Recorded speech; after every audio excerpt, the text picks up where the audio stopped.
Daniel Seabolt says ex-girlfriend Amanda Deaton lied to him, claiming he was the father of her baby. He is suing for unpaid rent and the return of his PlayStation and computer. Right, Mr. Seabolt, you and the defendant had a relationship, according to what I read in your complaint. The defendant became pregnant. According to you, you leased an apartment in your name. Your Honor. You moved in together. She had her baby. You didn't get along. Correct. You subsequently ascertained that this baby was not yours. You took a paternity test. Right, Your Honor. And you separated. We actually separated before the paternity test. So you separated, and then you took the paternity test. Yes, Your Honor. And you told her when you moved out that you wanted her to move out too, because Right, Your Honor. you didn't want to be responsible for the rent anymore. She did not. She stayed in the apartment for several months. Is that right? Yeah, about 2 months. You want her to pay that 2 months' rent. Yes, Your Honor. And in addition, you claim that you left some property at the house. You want that property. I would like that back, yes. Ms. Deaton says she doesn't have your property. You knew that you didn't have to leave the house, that you could have stayed there with your family, that you knew that there was a possibility that this baby wasn't yours all along, so that she didn't fool you. Is that true, by the way? That is, I knew there was a small chance that the baby was not mine. How small a chance? I assume there's a very small chance, but obviously not that small. Just curious. Why did you assume that there was a chance that the child wasn't yours? Because I found out that she had cheated on me with one of my best friends. After I found that out, and then we started talking a couple months later, and we tried to patch things back up, and then we found out she was pregnant. How come you didn't have a paternity test immediately? I was just trying to forget the incident of the cheating and the separation, trying to work back towards our relationship, and any reminder that was sort of painful for me. I was just trying to get back on with our lives. How old are you, Mr. Seabolt? I am 22 years old. How old are you, Miss Deaton? 18. Shh. Please. How old is your baby? My daughter is 14 months old. Does the child's father pay child support? No, he does not. Why not? At the time of conceiving my daughter, I was not dating Daniel. I was in a relationship with the father.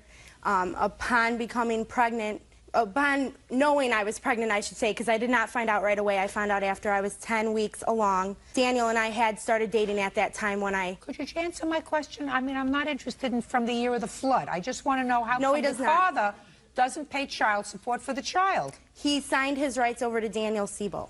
You mean he terminated his parental rights? Yes, he did. With a lawyer? I don't believe so. It was between him and I and 2 witnesses, and then notarized and sitting in his courthouse, so... It means nothing.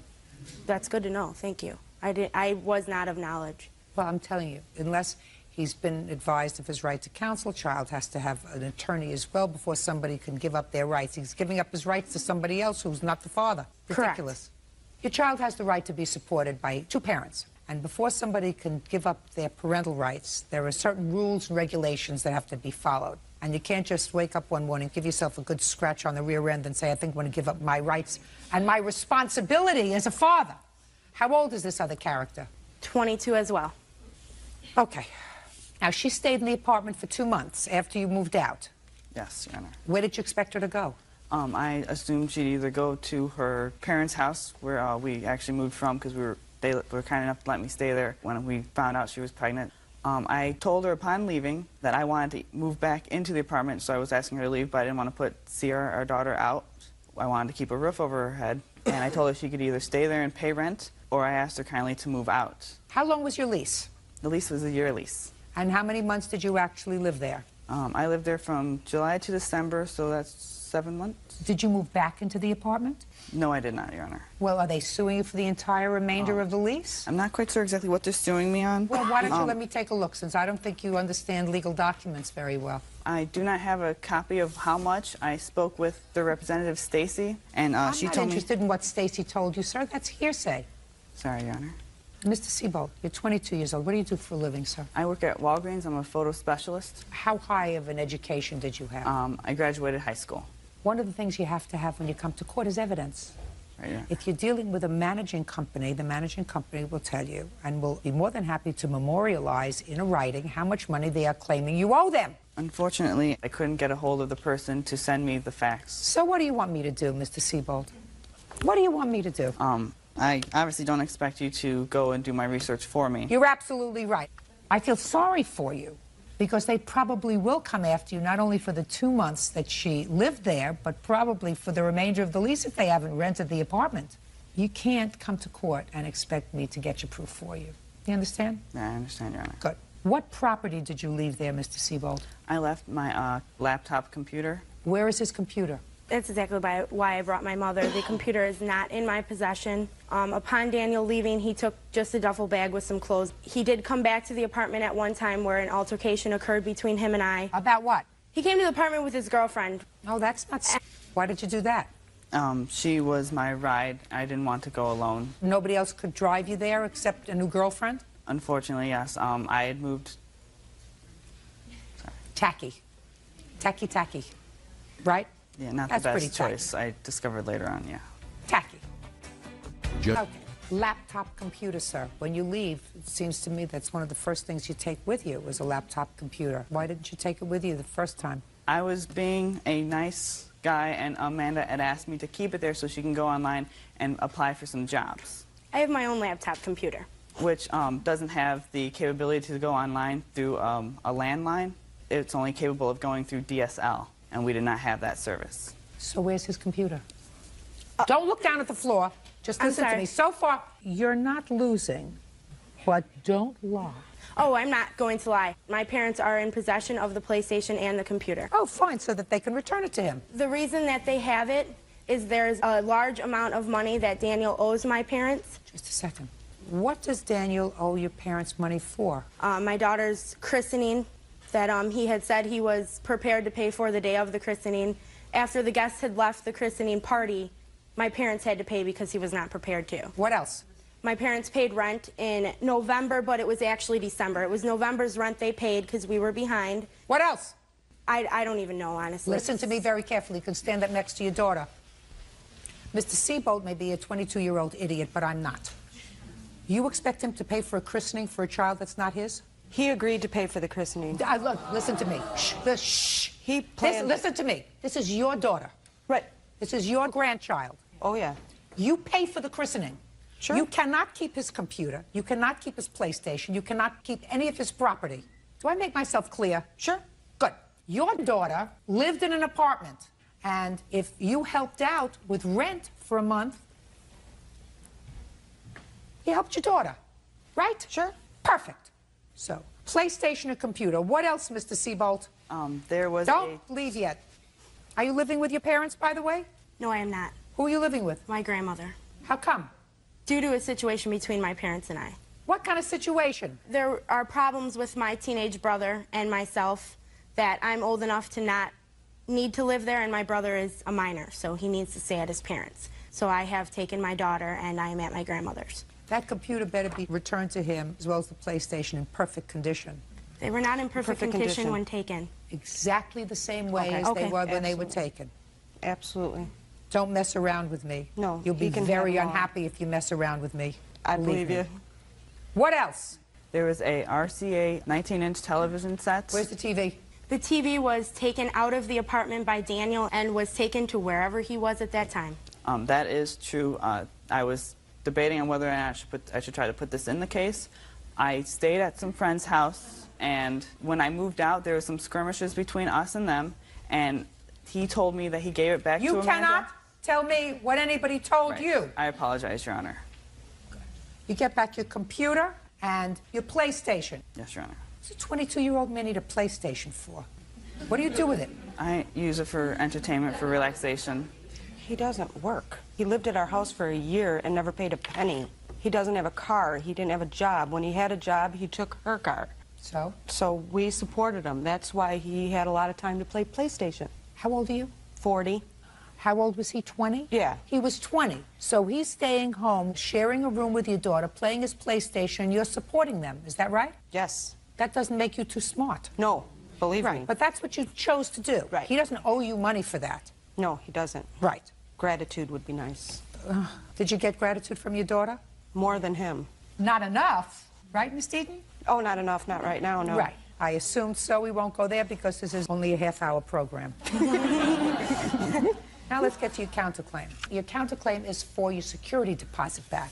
Correct. You used your high school money, $1,000 for security deposit. Correct. How long did you live in the apartment? Till January. Were you working? I was working from October to January, yes. How much were you earning? Not a lot. I was very part-time. Okay, Daniel you were was very working part-time. full- So who was paying the rent?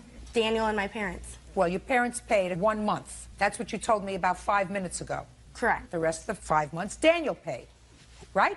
Correct. Correct. However, the security deposit paid for July and August. So Daniel paid September, October, and $100 of December. How could, just a second, how could your security deposit pay for the first 2 months? Because of Daniel's credit, we had to pay a double security deposit. Fine, and how many months did you live there? 2. Correct. Good. Daniel Seabolt says ex-girlfriend Amanda Deaton lied to him, claiming he was the father of her baby. He is suing for unpaid rent and the return of his PlayStation and computer. Okay, Miss Deaton, you lived there for a couple of months after he moved out. You had a choice. You could have moved back to your parents. You're a teenager with a baby. You chose to stay there. You ate up your security deposit. You don't get it back. You do get back your PlayStation, your computer. 5 days, 9 a.m. Be there or be square. Thank you. Bodies are excused. You may step out. Felicia Hammond is suing her neighbor, 22-year-old Ashley Francis, for damage to her car. Felicia says Ashley's son, 7-year-old Derek, scratched her bumper when he crashed his bike. Miss Hammond, how long have you and Miss Francis been neighbors? Approximately a year. You have children? No, Who do you live with? myself. How many children do you have? 1. Derek. Cute. It is your claim, Miss Hammond, that this adorable little boy fell off his bike and scratched the bumper of your car. Yes. You want his mother to pay for that scratch. Yes. Can I see the picture of the scratch? Yes.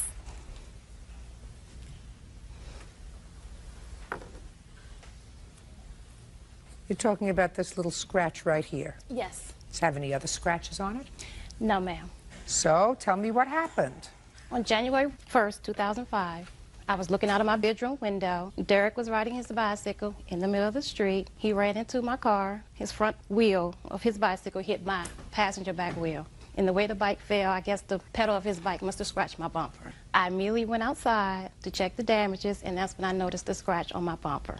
I went back in the house, contacted the police. That's while I one was of the things in your complaint that I didn't understand. Why did you call the police? for a police report, Why?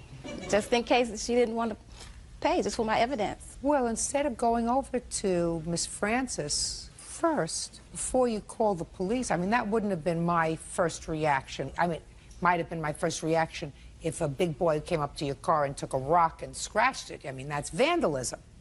This wasn't vandalism. This was an accident. It was an accident, yes. So I don't understand your overreaction in calling the police. Well, I wouldn't consider it an overreaction, but that was just... Well, you may not consider it an overreaction. But I'm telling you it was an overreaction. Okay, well, that's what I did, and then after that, I went over and talked to his mother. What did you say to her when you went over I there? told her that her son was riding his bicycle.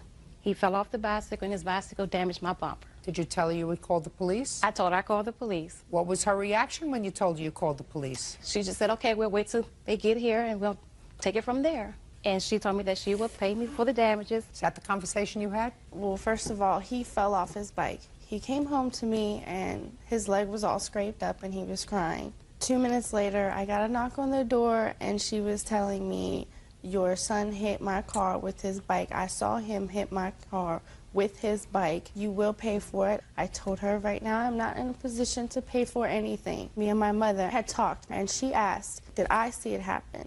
Did Derek remember if it happened? Derek just remembered he fell off the bike. Derek remembered he fell off the bike and hurt himself.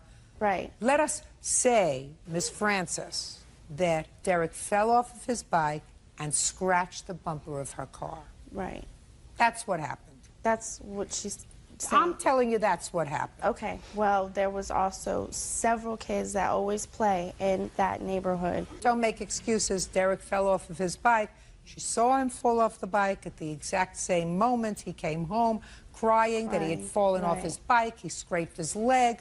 It all fits. I don't care how many other people were around the car or around the neighborhood or around the planet. Okay. He didn't mean it. It was an accident. Unfortunately, Miss Hammond was not a good neighbor. And the way that she... I'm telling you, Miss Hammond, you were not a good neighbor. And if you had had little children, the first call wouldn't have been to the police to file a police report. Okay, The well, first call would have been to Miss Francis to say, your little boy just fell, is he okay? That would have been the first call. He fell and he scratched my car. Do you get it? I get it, but I didn't know that he had damaged his leg. Yes. Just a second, of course. Well, that's the question you ask. Well, he got back... I want quiet. The question that you ask is, I saw Derek fall off his bike. Is he okay? Well, when he fell, he got back on the bike and he rode off. So he wasn't an extremist, which means he's okay. He was, yeah. As it happened, he hurt himself. Scratched leg, scratched bumper. How old are you? 7. He just turned 7 September 16th. So he's thinking 7, okay? Your car is 10. He's 7. Yes. Scratched leg, scratched bumper. You got it? Yes. All right. You have an estimate for Yes, the damage? ma'am. I'd like to take a look at it.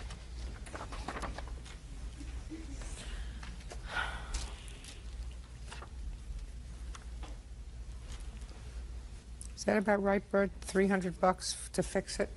Guess so. $376 to be exact. You have to have a perfect bumper. But can't they just paint the scratch? Because when we Bumpers scratch... aren't, I'm told, that they're made out of a different material, that you can't use touch-up paint. Is that right? That's right. Otherwise, believe me, $9.95 she would have gotten a little touch-up paint and touch it up, but you can't do that with a bumper. I know. Somebody just did it to my bumper. Judgment to the plaintiff in the amount of $376. Okay. Thank you, Be a Your good Honor. neighbor. Goes Wow. much further. That's all. Mamie Carter says her son's former friend, Michael Powell, damaged her home while she was on vacation. Mamie claims Michael threw parties the entire time she was gone. Miss Carter, you hired the defendant to sit while you and your son went on a vacation. And according to your complaint, you came back and found your house trashed, some alcohol missing, and the place generally a disaster. How old are you, Mr. Powell? I am 27 years old currently. And what do you do for a living, sir? Currently, I'm a waiter, and what were you doing when you were engaged by Miss Carter? Full-time college student, Your Honor. Full-time college student at age 27? I'm on the 10-year plan. Where were you living? I was living... Why are you gazing up at the stars? I'm sorry.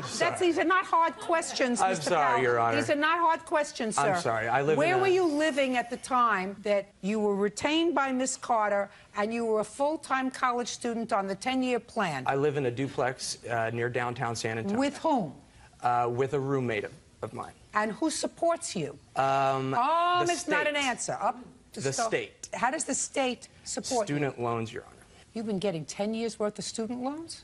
No, that's why I've been in it for so long, because I've been working as well as going to school at certain points in time. So that's why I'm 27 and still in college. How many credits do you have? So you don't mind if I go through this with him, do you? This have a is good fascinating. time. I'm going to have a good time. You know. Sometimes the job demands you have a good time. Sometimes. I'm a little bit indecisive, Your Honor, so I've changed my major quite a few times, so probably I have accrued close to 160 hours in school. What do you want to be when you grow up, Mr. Powell? Where does your family live, Mr. Powell? They live in San Antonio, Texas. Is that where you come from? Yes, born and raised. Are you friendly with your parents? Yes, very much so. Did they give you money? When times are rough, yes. Well, if you're 27 years old and unemployed, sir, couldn't get I'm a rougher than waiter. that. I'm a waiter, Your Honor. I'm a waiter. Full-time waiter or a part-time waiter? And I'm going to find out where you're a full-time waiter. If you are a full-time waiter. No, I'm not a full-time waiter, Your Honor. All right. So a part-time waiter 30 doesn't hours a support a week. duplex, Mr. Powell. It's cheap rent. Didn't think that this would happen to you, did you? All right. Enough. Enough. Miss Carter, which one of these two gentlemen is your son? He is the one in the... That one, in the suit. In the suit. And they were friends? Yes, they were friends since 1997. All right. Stand up for a second. Your name? Curtis Carter? Curtis, where do you live? With your mother? No, I have my own residence in San Antonio. Perfect. Who supports the residence? I do. What do you do for a living? I'm an investment broker. Very nice. Did you buy that suit all by yourself? She helped me out. Who paid for it? Gosh, my mother did. Gosh. What? Gosh. Ouch. Gosh. I love it. Do you make a living? Yes, Okay. And you've known Mr. Powell for about 10 years? approximately. Where do you know him from? We went to high school together, and we have all kinds of friends in common. You know he's a little flaky. Well, he hasn't always been. He is now. Did you recommend Mr. Powell to your mother as a house sitter? I did. But we had previously hired him, Your Honor, on a previous occasion, and we got along without difficulty. How many days did he house sit on the previous occasion? Maybe a week. And he lived at your house? That's correct. How long ago? 4 years ago. And 4 years ago, Miss Carter, was he a college student? Yes, he was. 4 years later, he's still a college student. That's right. You should have said to yourself, something's not right there. Now, you hired him when, the second time? I hired him February 24th of this year. How long were you going to be away? We went away from March 1 through the 24th of this year. And how many animals do you... 1 dog and 1 tropical fish. Okay. And he was to take care of the dog, the fish, the house. That's right. Okay. When you came home on the 24th, did you take photos of the house? We took photos of the damage the next day or so. I'd like to see the photos.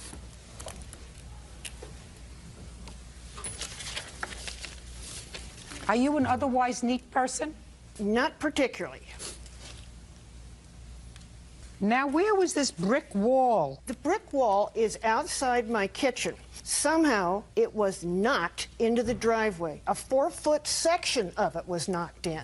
Your Honor, Okay. it wasn't a 4-foot section. It was maybe more like 2 to 2.5 feet. It was about 15. I know because I bought the bricks. There was... I want you to tell me, Mr. Powell, how the brick wall fell down. All I can really tell you is I believe it was because she lives in Almas Park, which is also a basin. It floods there a lot. Just a second. Did it flood the 3 weeks that she was gone? No, Your Honor. And we are not in the floodplain. You have to give him a chance, Miss Carter. Don't interrupt him. Either way, Were you leaning against it? I was leaning against it, indeed. You were leaning yes. against it when it fell over? When it started to tremor, and then, boom, fell down about close to 15 feet into the driveway. But I also have leave to give. I told you, don't interrupt him. So you were leaning against the brick wall, and it fell over into the driveway? Indeed. And you tried to fix it? Indeed. Indeed, I did. Did you fix it? To the best of my ability, I had my friend over here, Jason, and his brother-in-law, who does construction and mason work. 27 years. Helped to put the brick wall back together again. And I even planted flowers in the flower pots because I felt bad about the whole situation. On what date, Mr. Powell, did the brick wall fall down? Well, I'm basing this on the plaintiff's statement. She said I No, got it on I don't want you. Well, it's the been so long. plaintiff is in Africa, on the plains. Okay. You are on her brick wall. Okay. So you tell me what date. Let's go back a second, Okay. Mr. Powell. You're 27 years old. Yes, Your Honor. You're a 10-year veteran of college. Yes, Your Honor. How many brick walls in your life have fallen down when you were leaning against them? None since that one, Your Honor. Before this one? Any before? No. So that would be an event that you would remember. Now, Indeed. On what date did the brick wall fall down? February the 27th. Good. That would be before she left. Oh, I thought she said she left the February the 25th. See, this is the problem here, Your Honor. It's been so long since the whole incident has occurred. I really don't, dates are kind of a problem for me to recollect at the time. Life is a problem for you, Mr. Powell. Now, when did you have the first social gathering at her house? Well, I had a few social gatherings. They were spread out, you know. She said I could have a few people over, several people over. She said there wasn't a problem with that. So I did have friends over. That's not true. Don't do it again. Otherwise, I'll say goodbye to you. And you don't want that to happen. No, I don't. How many times did you have social gatherings in the 3 weeks that you were house sitting? 3 weeks I was house sitting, probably 6, 7 times. And give me a range of number of people that you had at the house when you had these social gatherings. The most at one time would be 5, including myself. Were you always inside, or did you go outside? We went outside. When you went outside, what did you do outside? Smoke cigarettes. How many bottles of Miss Carter's alcohol did you consume? I believe her statement was 2 bottles of wine. If you don't know, say, I don't know, I don't remember, or I drank 2 bottles. 2 bottles of wine. And a little bit of Chivas Regal that she had there. Not the whole bottle, Now, which she claims. The alcohol was in the bar? It's actually in the kitchen. It's in a little drawer. A bottle of Chivas Regal doesn't fit in a little drawer. Well, there's plenty of cabinets in her kitchen. So it's in a cabinet, not a little drawer. A cabinet. Did she have food in her refrigerator? She had a little bit of food in her refrigerator. She also had a pantry that was well stocked with soups and the like. Did you partake? Yes, because that was part of the plan. She offered to let me eat and drink, so I did. I didn't have a lot of money at the time. Were you supposed to get paid for watching the house? Yes. I believe the agreement was $10 a day for 25 days, and I was supposed to receive $250, which I never received. I mean, she wouldn't answer back my phone calls after the first day, so I had to get an attorney. Because through my circle of friends... You got an attorney? Yeah, because I heard, well... You hired an attorney? Yes, because we share, Kurt and I share, her son share the same friends. And so you hear a lot of rumors and hearsay, and I was hearing she was bringing detectives into the house and doing all this, meticulous research, and I felt like my best bet would be to get an attorney. How much did you pay the attorney? $150 to send her a letter. What you're telling me, sir, is you paid an attorney $150 to get you $250. Also, just to communicate, because she was not, at that point in time, was not communicating with me. So I could not... Just answer my question. You paid an attorney $150 to send her a letter to get your pay of $250. Also to say that if there's any kind of damage as far as the brick wall is concerned, if it was a problem, me drinking the bottles of wine, no big deal. Take it out of the $250. But then when I serve the papers, I see this long list of these, How did the banister, this wooden banister, get broken? Which was broken when I got there. Shh. The wooden banister was broken when you got there? Yes. Split in 2? It was split in 2. Is that right? Yes, it was split in 2, but it was not split in 2 prior to my leaving on the trip. No, just a second. That's what I'm saying to you. Was the banister split in 2 when he came? Yes. Shh. Was the banister broken before he came to house sit? No. Well, you have to listen to my question. When you came home, how did you find your pets? My dog was in good condition. Good. Well, at least he did something right. What about the fish? The fish was still living. Also, a blessing. Yes, I agree. Good. Now, there was a painting that you talk about, that you have a picture of, that had a hole in it. Tell me about the painting. This painting is of a relative of mine. It's a great painting, by the way. Thank you. It's a village blacksmith. It's a family heirloom. Tell me about the damage to the painting. It is museum quality, and I discovered that it has a puncture and a rip or a tear in it, and the heavy gold relief frame had been broken off and damaged in it. Was it hanging on the wall when you came home? Yes. But hanging on the wall damaged? Yes. Had it been damaged before Mr. Powell started to babysit for your house? Not at all. Nice suit. Thank you. Could you step up, sir? What is your name? Barton Simpson. Mr. Simpson, you're a neighbor of the Carters? Yes, ma'am. Tell me what happened in the household while Mrs. Carter and her son were in Africa. The first thing I noticed was the defendant's red car, because Miss Carter's car was gone, and it had the writing of a wax on it that would be indicative of the police impound lot in San Antonio. As time went by, the flowers started dying on the terrace and trash started piling up on the terrace. And then as more time went on, I started seeing Miss Carter's treasured dog running around the neighborhood. So I started making an effort to catch the dog and bring it back to the backyard. On the third occasion... You mean the third occasion that the dog was... The third occasion that the dog was running around the neighborhood, I took the dog home to find that the terrace door was wide open. Okay. Did you go inside? I looked in the door, I knocked on the door, I yelled for somebody inside. When I looked in the door, I noticed the back door was also wide open. So I walked in the house to release the dog into the house. I walked in to close the back door. The first thing I noticed was it looked like there had been an ongoing fraternity party in the house. There were electric guitars up on the couch. The tables were covered with booze. The ashtrays were overflowing with cigarettes and what looked like to me the burnt ends of reefer cigarettes in the ashtrays. It looked like there had been an ongoing mosh pit fraternity party, and there was a cat in the house and dog feces on the floor. Thank you, sir. He came by once to tell me that the dog was wandering around the neighborhood, and I didn't know who he was because I had never met him. Mr. Powell, let me tell you that Mr. Simpson just related to me something that I believe, that he went into the house when you were not at home to return the dog to the house. You were not there. He described the inside of the house. That's all I want you to address, sir. The inside of the house. And I want you to bear in mind that I believe him.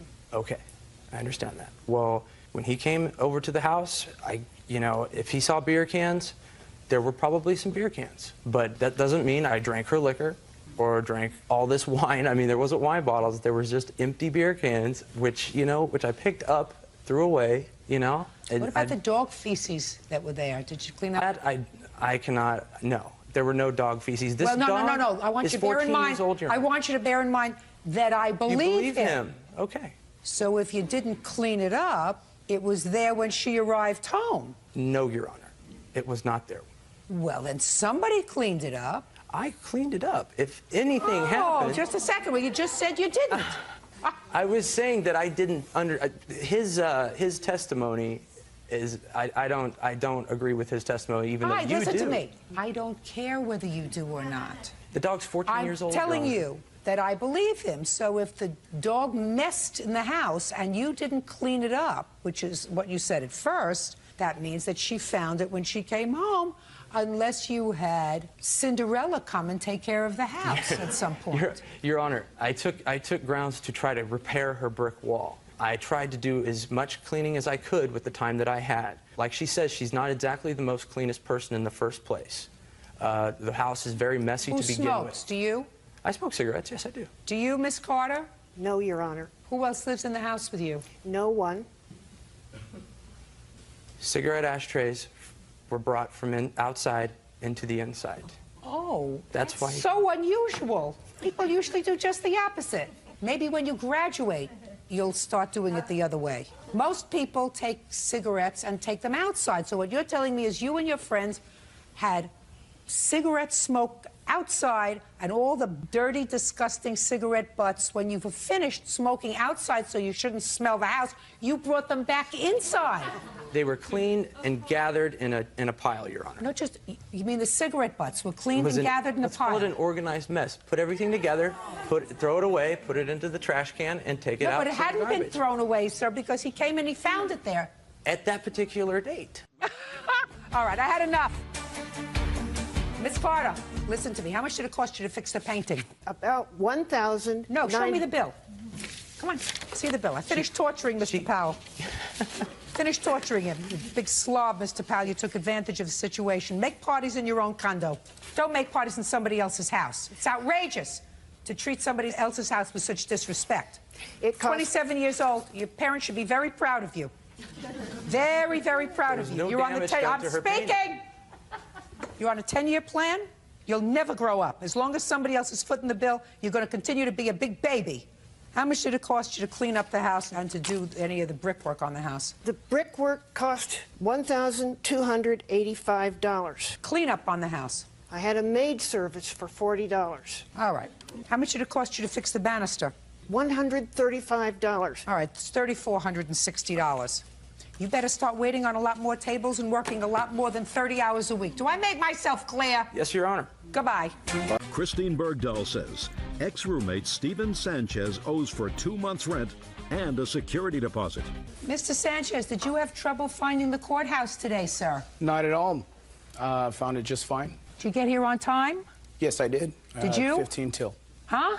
No. Well, what happened, Miss Bergdahl? Why couldn't you find the courthouse? Because I've been under the weather a little bit, and it took me a while to get here today. Are you sick? Yes, ma'am. What's the matter with you? Well, I've been working for Red Cross in Louisiana, and since I've been back, I've had a cold, and I haven't recovered from it yet, and I haven't had a home to go to. So I've been moving from place to place with my luggage, and it's took a toll on my health. Can I say something, Your Honor? Let me go into what the lawsuit is. I'm going to give you plenty of opportunity to speak, Mr. Sanchez. Ms. Bergdahl, this is what your lawsuit is about. You claim that Mr. Sanchez moved into your apartment with you. You lived together as roommates for about 6 months. He was supposed to pay half the rent. He didn't, but that's not what you're suing him for. You're suing him because you moved out in September. You told him to move out in September. He didn't move out in September. Your name is the only one on the lease. He didn't pay September's rent. He was still there in October. He didn't pay October's rent, as a result of which you lost your deposit on the apartment, which you claim is $1,000. You want Mr. Sanchez to pay the $1,000 that you lost in the deposit that the landlord kept, plus the $1,400 for rent for the month of September when you moved out. Yes. And now Mr. Sanchez wants to say something. So within the context of this case, sir, what do you want to tell me? I was just going to say I've been under the weather, too, as you can hear in my voice. Felt better Made in it my on day, time, too. so Bird, that's all I I'm know, gonna used say. to be better 10 years ago. You wake up, you have aches, you have pains, but when you have to get someplace, you get there, and you get there on time. Correct. Anything else you want to tell me right now? No, good. All right, Ms. Bergdahl, when did he move into your apartment? He moved into my apartment at the end of January of 2005. And how did you know each other?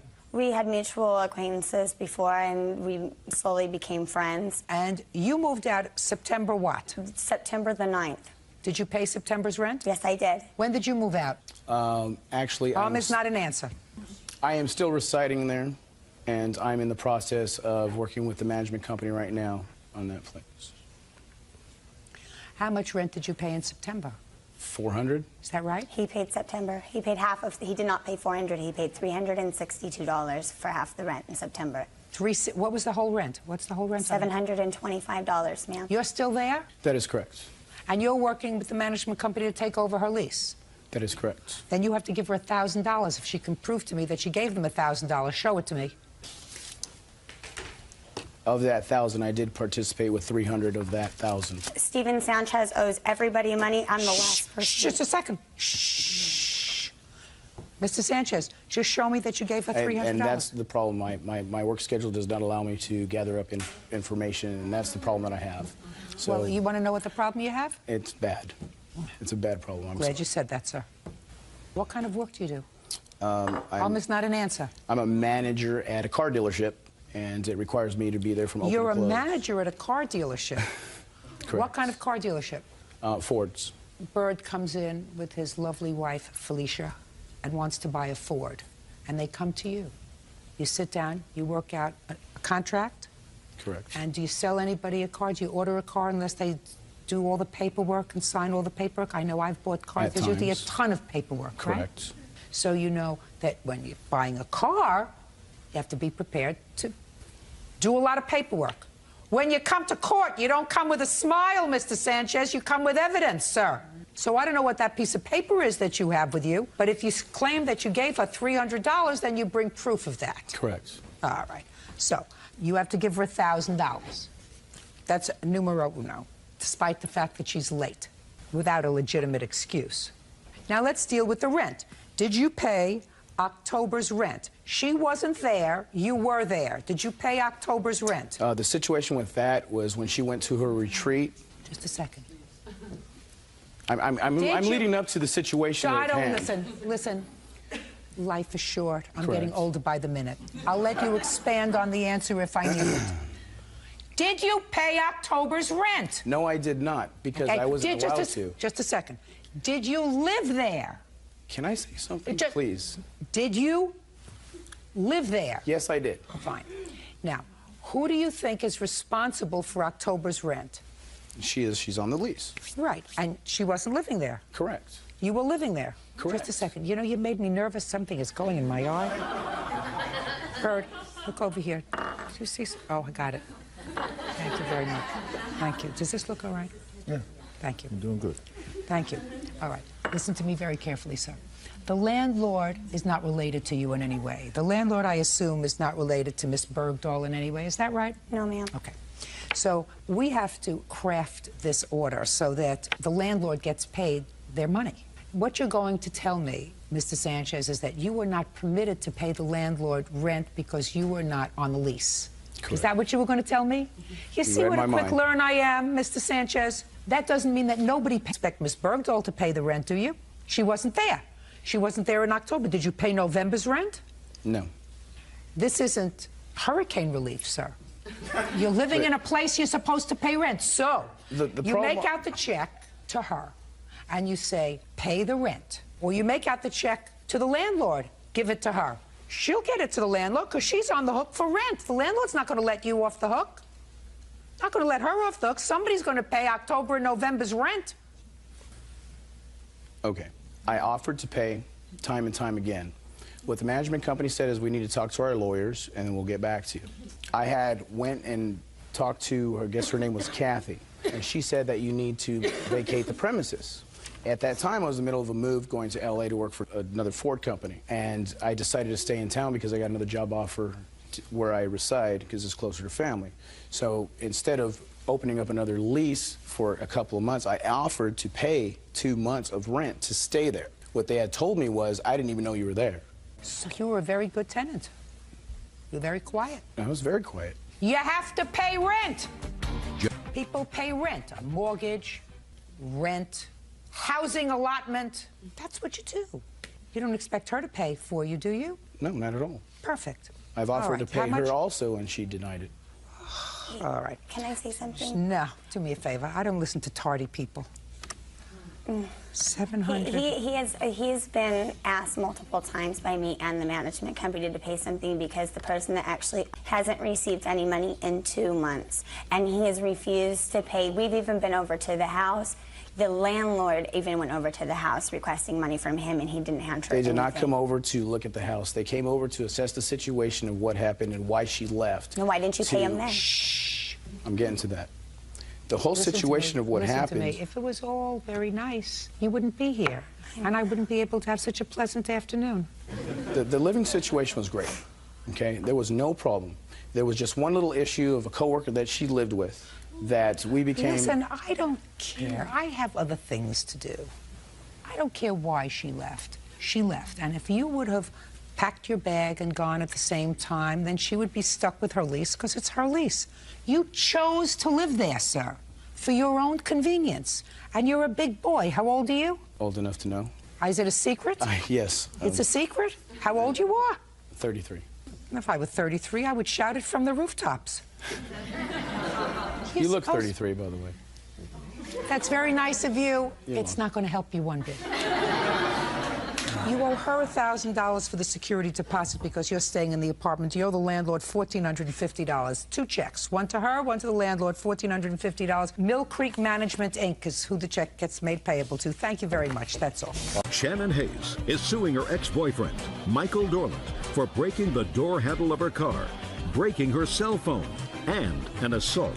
Ms. Hayes, according to the complaint that I've read, Mr. Dorland was your boyfriend for a period of time, and it is your claim that during the course of an argument, you were in your car, he damaged your car. Subsequently, I believe, he destroyed a cell phone that you had purchased, and he stepped on your hand, causing your hand to be injured. You want him to compensate you for those things.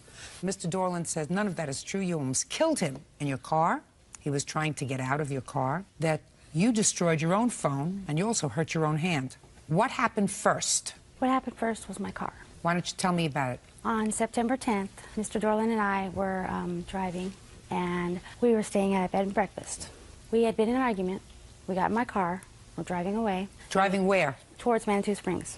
I stopped at a convenience store, and he was getting ready to get out, and he went to open the door, and he yanked the door open. But he yanked so hard that he broke the door handle. Go ahead. What happened next? And when he got upset because he broke it, he looked at me, he said, "I'm sorry I did that. I did not mean to yank it that hard." I said, "Get out of my car." He started to roll down the window, and when he rolled down the window, he jumped out of the car and proceeded to break the rearview mirror on the right-hand side. Okay, what happened next? Then I was pretty upset, so I just looked at him, and I put it in reverse, and I went back into Manitou Springs. Where was he when you put it in Standing reverse? at 7-Eleven. How did he get out of the car? He went out the window. Okay, so you want him to pay for the broken handle and the broken mirror. Yes. All right, Mr. Dorland, let's do one thing at a time so we can keep this organized. Sure. Let's go. I was trying to get out of the car because she was going to take me down to her friend's house, and I didn't know if they were going to jump me, beat me, or whatever. Why would they do that? She hangs around with some pretty low people. At that time, she was still hanging around with drug dealers and people that were borrowing her car and doing more damage to her car than what anybody else was doing. You mean anybody she'd else? lose her car. You mean anybody else? You mean you? No. All right, why don't you tell me your version of what happened on September 10th? We went down, we got to bed and breakfast, and then we were going down to Manitou, like she said. She started a fight, so I started walking back. Then I got in the car. We went to 7-Eleven, and lo and behold, we get ready to pull out of 7-Eleven. She goes, well, we're not going back to the bed and breakfast. I'm going back to see my friends. You're going with me. No, I'm not. So I quickly grabbed the door, and I pulled it open to get it up, to open it, and it snapped. It's just a little piece of plastic. So I crawled out the window. She was in reverse moving the car when I was trying to get out the window. Miss Hayes, once he broke the door handle and he wanted out of the car, why didn't you get out of the car and go over and open the door from the outside? Because I was scared. He scared me. Well, instead of being inside the car with him, you get out of the car if he was scaring you, and you're at a 7-Eleven, so you go over to his door. Either you go over to his door and you open the door, or you go to somebody else and say, will you open the door, please, because I want him out of my car, instead of staying in the car with him. I wasn't thinking that at the time. I was just Well, I thinking, get out of wasn't my thinking car. either. I tend to believe, Mr. Dorland, that you started to move the car while he was trying to get out through the window. Yeah. All right. What's next? He wanted a cell phone, and he could not get one in his name. You mean after this happened in September? Yes. After this happened in September, you made up at some point? Yes. How long did it take you to make up? A couple of weeks. Go ahead. We had gotten back together. I took him to T-Mobile. The guy at the stand said, well, why don't you try it? And I said, no, my credit's terrible, can't do that. Turns out I could get him a phone in my name for $35. So we got it in my name, but he promised to pay me. $35? He paid $35. He paid the $35. He promised to pay the monthly bill. Yes, he promised to pay the monthly bill. Yes? Eventually, we got into another argument at his house. I was getting everything packed up outside, and he wouldn't let me in. So I asked him to open the door, and as he opened the door, I got it open enough to stick my foot in. I said, I want my phone, please. He said, no, I'm not giving you your phone. I said, I need my phone. Well, he had paid for the phone, so it's not your phone, it was his phone. He hadn't paid the monthly bill, he paid $35. But there wasn't a monthly bill yet. I hadn't got the bill yet, no. Go ahead. He took the phone and he broke it in half. He threw one half at me and he took the other half. And I had my cell phone in my hand. My cell phone dropped between the door and my foot. I went to pick up my cell phone, he stepped on my foot, or my hand, excuse me. I got my cell phone, stepped into my car, and he told me he was sorry, and I said, no, just leave me alone. And thereafter, I proceeded to call the police. So $35 you don't get because that's part of your lawsuit for the cell phone, because he paid for the cell phone. Okay. Now, so let's talk about the hands, sir. Your Honor, can I kind of tell you my version of that? Because Yeah, it's real quick. I would love to hear it, and I would love to hear it quickly. Okay, she drove up to my house, and when I open the door, I always put my foot right in front so that when she tries to kick her way in the house, she can't get in there. I was trying to keep her at bay. I shut the door and went out the back door and then went up to another store and was calling everybody I knew to come and witness this psychotic person throwing stuff at the windows. She was kicking on the door. There were footprints on the door. She kicked in the side of the doggy door. She broke into my house that evening. Here's a police report that specifies that. Did you make up again? No. I know I was pretty stupid to make up with her before. Just a second. You made up with her more than once. Yes, I did. I was trying to help her out. A mutual friend said that she was okay. Get to the hand, would you please? Last I talked to her, everything was done and she was going to leave me alone. Hand. Get to the injured hand. There was no injured hand. She called the police. What happened when the police came? By the time they had gotten there, it really wasn't that bad. How bad was it? Well, it was bad enough to hurt me. I couldn't Did you go to bend the it. doctor? No. Did you go to a hospital? Yes. No. Where do you work? I'm a housewife. Whose housewife? My own. Well, where's your husband? I'm divorced. Then you're not a housewife. I'm a homemaker. That's different. A homemaker for whom? My mom. I'm unemployed. Here you go. You were arrested? Yeah, on another... Outstanding warrants? Wasn't for any domestic violence. For what? Unpaid ticket. What kind of ticket? On a DUI I had back in, 2000. That's not an antique, by the way, 2000. No, but honestly, I should have had that paid, and I didn't. and I paid the price. What for do it. you do for a living, Mr. Dorland? I'm a pipe fitter. You work full-time? Not anymore. I'm starting to. I was trying to start a business. Anytime I got anywhere close, she'd throw the kibosh in it. People didn't want me to work with them because she was calling them and going to the job sites. Mr. Dorland, who picked her? I did. I was trying to... Not once, Mr. Dorland. Twice that I know of, when we only know each other about 7 minutes. Yeah, that's not How so long was this relationship that you had?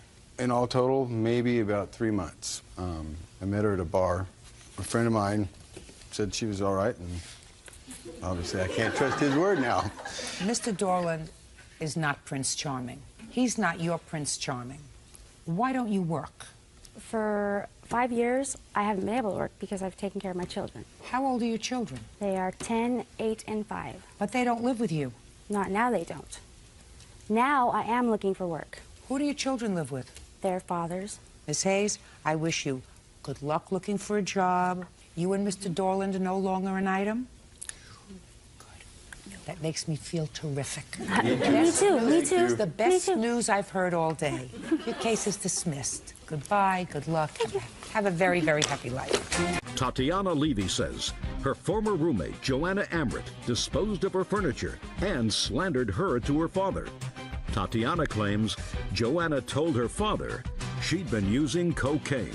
Miss Levy, you and the defendant were friendly, and there came a point when you and 2 of your 4 children moved in with Miss Amrit. According to you, there was a disagreement. You left. Correct. And took much of your property with you, but left some there, including, according to you, a valuable ring. You claim that Miss Amrit refused to return your property, and in addition, she slandered you to your father. Correct. Alleging that you were abusing drugs. Correct. You want to be compensated. Miss Amrit says she gave you ample opportunity to get your stuff. She finally disposed of your stuff, with the exception of the ring, which she says she returned to you in the mail, right? It was actually through a friend, a co-worker where she worked, and I gave it to that person to deliver to her. Okay, when did you move in with her? I started staying at Joanna's house probably the 2nd week of July. You have 4 children? Correct. How old are you? 21. You have enough children. Yeah. Forever. I know.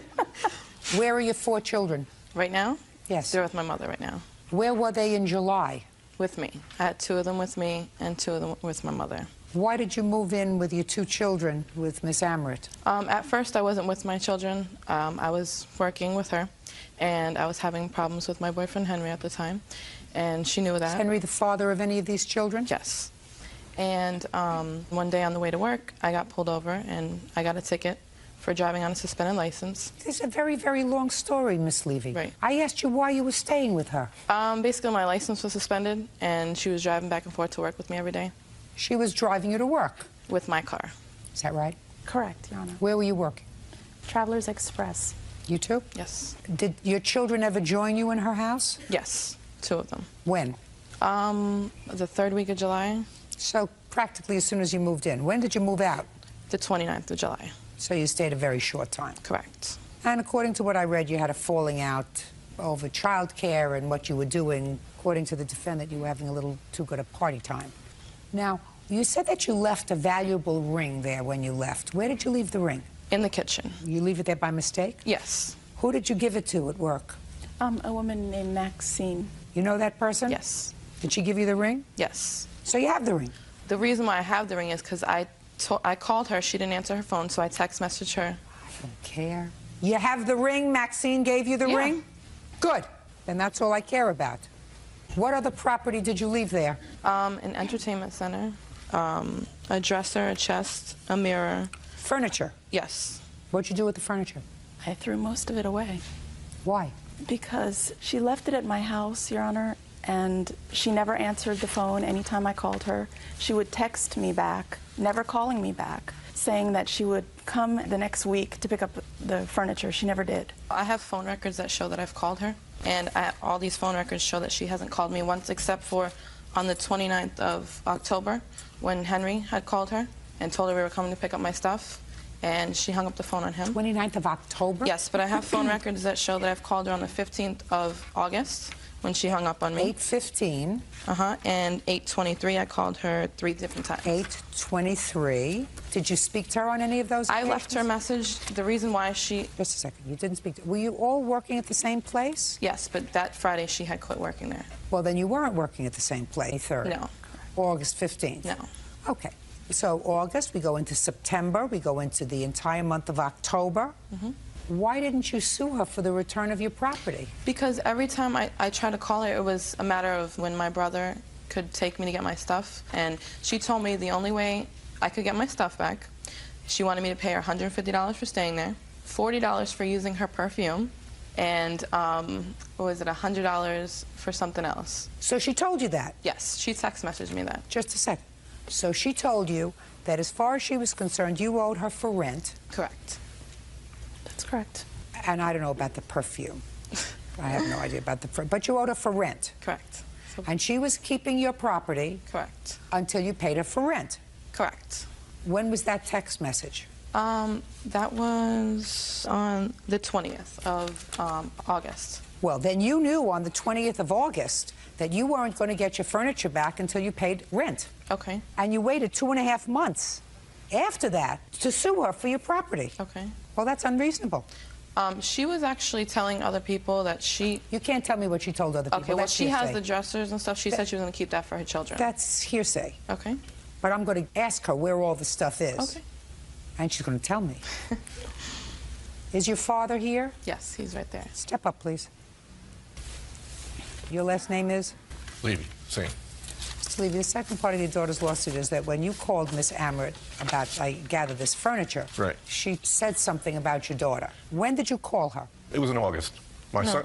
Well, That was in October. Called her. is it that late? Yeah. Go ahead. Yeah, I left a message on her answer machine because my wife was calling and calling, and I didn't want to get involved. And my wife was calling her and never getting an answer. I'm talking about you, sir. All right. What happened was she called me back after I left a message on her answer machine. Once she called me back, I said, "Where's the furniture?" She said, "I don't have it anymore. I gave it away." Well, that's not true. Miss Amrit didn't do that. You didn't give away all the furniture. You didn't dispose of all... Miss Amrit, look at me. You didn't dispose of all the furniture. Some of the furniture you still have. Is this your child? Yes. You don't want to lie in front of your child, do you? No. You still have some of the furniture. No, Your Honor. I don't believe you. I don't believe you. And that's a very bad thing to fib in front of your daughter.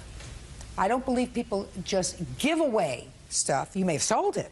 Oh, well, correct, Your Honor. Some What? of it, yes, Your Honor. Oh, well, that's a different story than threw it away. Sold it is a different story. Who did you sell it to? A gentleman that I know. Whose name is? His name is Lemuel. Usually people have two names. Is his last name. And how much did you sell the furniture for? $200, Your Honor. Did he purchase all the furniture? No, not all of it. What did he purchase? He purchased a black entertainment center. What else? That was it. What about the two chests? The two chests? The two chests. So I ask the questions, you answer me, Miss Amrit. Where are the two chests? They're no longer at my house, Your Honor. Miss Amrit, don't play with me. Where are they? I threw them away, Your Honor. I had a truck come and take them away.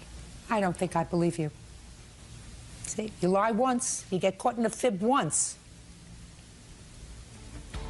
Okay, I'd like you to tell me what she said to you about your daughter's behavior. Right. Your daughter is also suing for slander. What happened was, after she told me about the furniture, she said, I had to get your daughter out of the house because she was using cocaine in the house in front of my kids.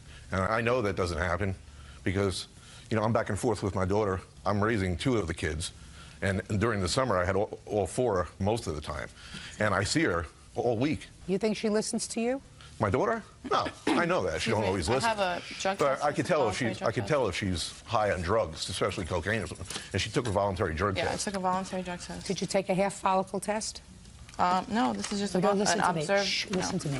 Was Did it? you take a hair follicle test? You took a urine test? Correct. Listen, Miss Levy, I've been in the business a long time. You want to do a hair follicle test? That's fine. Fine. Do a hair follicle test. That part of your lawsuit that has to do with slander and drugs, I'll hold in abeyance. Okay, it's fine. Okay? That'll tell you within the last year whether you've used any drugs and what kind of drugs you've used. Okay, that's fine. Yeah. Okay. You understand, sir? Yes, sir. Good. Now you can sit down. All right. Talk to your daughter about birth control. That would be useful. It's fixed. Miss Amrit, you can't dispose of her property as cavalierly as you did. I believe you were annoyed that she had not given you any money, that she used some of your property, that the whole business was an unpleasant experience. So I believe that what you did was you sold some of it, maybe you kept some, maybe you gave some to your relatives, maybe you sold some for your relatives. You can't do that. Can I see the bills for the furniture, please? Yes. That, I'm gonna have this. And the couch and the high chair I have pictures of. I don't have a receipt for that. What'd you do with the sofa? I threw it away. It was awful. Carson's Furniture and Bedding, is this all the stuff that you bought? The ones that are checked on the side, the dresser, the mirror, the entertainment center. A dresser, mirror, and a four-door chest, is that right? Yes, and the entertainment center. All this property was purchased, the delivery date was February 2005. So what you're telling me is you gave away a mirror that was new, a four-door chest that was new, and you sold an entertainment center. Is that what you're telling me? That is correct, Your Honor. Now, did you have any sort of an agreement with her to pay rent? No. Tell me about the agreement that you say you had for rent. Your Honor, I'm a single mother. I explained to Miss Levy that I could not afford to support anyone else in my home, so she would have to pay something to me for rent. We agreed upon $150 a week for everything, Your Honor. You mean food? Who would shop? Correct. Excuse me, I bought $200 worth of groceries a week before I left. So the groceries were paid for. Right. Okay. Ms. Amber, you owe her $606. You can't dispose of her property. You can't sell her property. I believe that her family tried to contact you. I believe that you didn't want to be contacted. That's not... Unless you have a bill to show me of the truck that you hired to come and dispose of her property, other than the entertainment center, which you acknowledged that you told, I don't believe that you hired a truck to come and take the property out of your garage. Do you understand? And I wouldn't fib in front of my child. It's not a good thing. That's all. Step out. Tatiana Levy says her former roommate, Joanna Amrit, disposed of her furniture and slandered her to her father. Tatiana claims Joanna told her father she'd been using cocaine. Miss Levy, you and the defendant were friendly, and there came a point when you and two of your 4 children moved in with Miss Amrit. According to you, there was a disagreement. You left. Correct. And took much of your property with you, but left some there, including, according to you, a valuable ring. You claim that Miss Amrit refused to return your property, and in addition, she slandered you to your father. Correct. Alleging that you were abusing drugs. Correct. You want to be compensated. Miss Amrit says she gave you ample opportunity to get your stuff. She finally disposed of your stuff, with the exception of the ring, which she says she returned to you in the mail, right? It was actually through a friend, a co-worker where she worked, and I gave it to that person to deliver to her. Okay. When did you move in with her? I started staying at Joanna's house probably the 2nd week of July. You have 4 children? Correct. How old are you? 21. You have enough children. Yeah. Forever. I know. Where are your 4 children? Right now? Yes. They're with my mother right now. Where were they in July? With me. I had 2 of them with me and 2 of them with my mother. Why did you move in with your 2 children with Miss Amrit? At first, I wasn't with my children. I was working with her, and I was having problems with my boyfriend, Henry, at the time, and she knew that. Is Henry the father of any of these children? Yes. And one day on the way to work, I got pulled over, and I got a ticket for driving on a suspended license. It's a very, very long story, Miss Levy. Right. I asked you why you were staying with her. Basically, my license was suspended, and she was driving back and forth to work with me every day. She was driving you to work? With my car. Is that right? Correct, Your Honor. Where were you working? Travelers Express. You too? Yes. Did your children ever join you in her house? Yes, 2 of them. When? The 3rd week of July. So practically as soon as you moved in. When did you move out? The 29th of July. So you stayed a very short time. Correct. And according to what I read, you had a falling out over childcare and what you were doing. According to the defendant, you were having a little too good a party time. Now, you said that you left a valuable ring there when you left. Where did you leave the ring? In the kitchen. You leave it there by mistake? Yes. Who did you give it to at work? A woman named Maxine. You know that person? Yes. Did she give you the ring? Yes. So you have the ring. The reason why I have the ring is because I called her. She didn't answer her phone, so I text messaged her. I don't care. You have the ring? Maxine gave you the ring? Good. Then that's all I care about. What other property did you leave there? An entertainment center, a dresser, a chest, a mirror. Furniture? Yes. What'd you do with the furniture? I threw most of it away. Why? Because she left it at my house, Your Honor, and she never answered the phone anytime I called her. She would text me back, never calling me back, saying that she would come the next week to pick up the furniture. She never did. I have phone records that show that I've called her, and all these phone records show that she hasn't called me once, except for on the 29th of October when Henry had called her and told her we were coming to pick up my stuff, and she hung up the phone on him. 29th of October? Yes, but I have phone records that show that I've called her on the 15th of August when she hung up on me. 8:15. And 8:23 I called her 3 different times. 8:23. Did you speak to her on any of those occasions? I left her a message. The reason why she... Just a second. You didn't speak to... Were you all working at the same place? Yes, but that Friday she had quit working there. Well, then you weren't working at the same place. 3rd. No. August 15th. No. Okay. So August, we go into September, we go into the entire month of October. Why didn't you sue her for the return of your property? Because every time I tried to call her, it was a matter of when my brother could take me to get my stuff. And she told me the only way I could get my stuff back, she wanted me to pay her $150 for staying there, $40 for using her perfume, and what was it, $100 for something else. So she told you that? Yes, she text messaged me that. Just a second. So she told you that as far as she was concerned, you owed her for rent. Correct.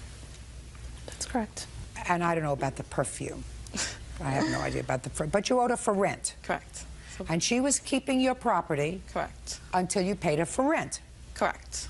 When was that text message? That was on the 20th of August. Well, then you knew on the 20th of August that you weren't going to get your furniture back until you paid rent. Okay. And you waited 2.5 months after that to sue her for your property. Okay. Well, that's unreasonable.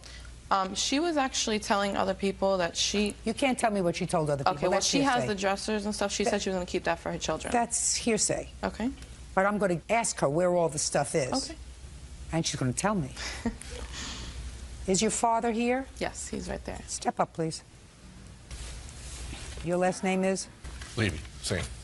Mr. Levy, the second part of your daughter's lawsuit is that when you called Miss Amrit about, I gather, this furniture, Right. she said something about your daughter. When did you call her? It was in August. My son... Well, That was in October. Called her. is it that late? Yeah. Go ahead. Yeah, I left a message on her answer machine because my wife was calling and calling, and I didn't want to get involved.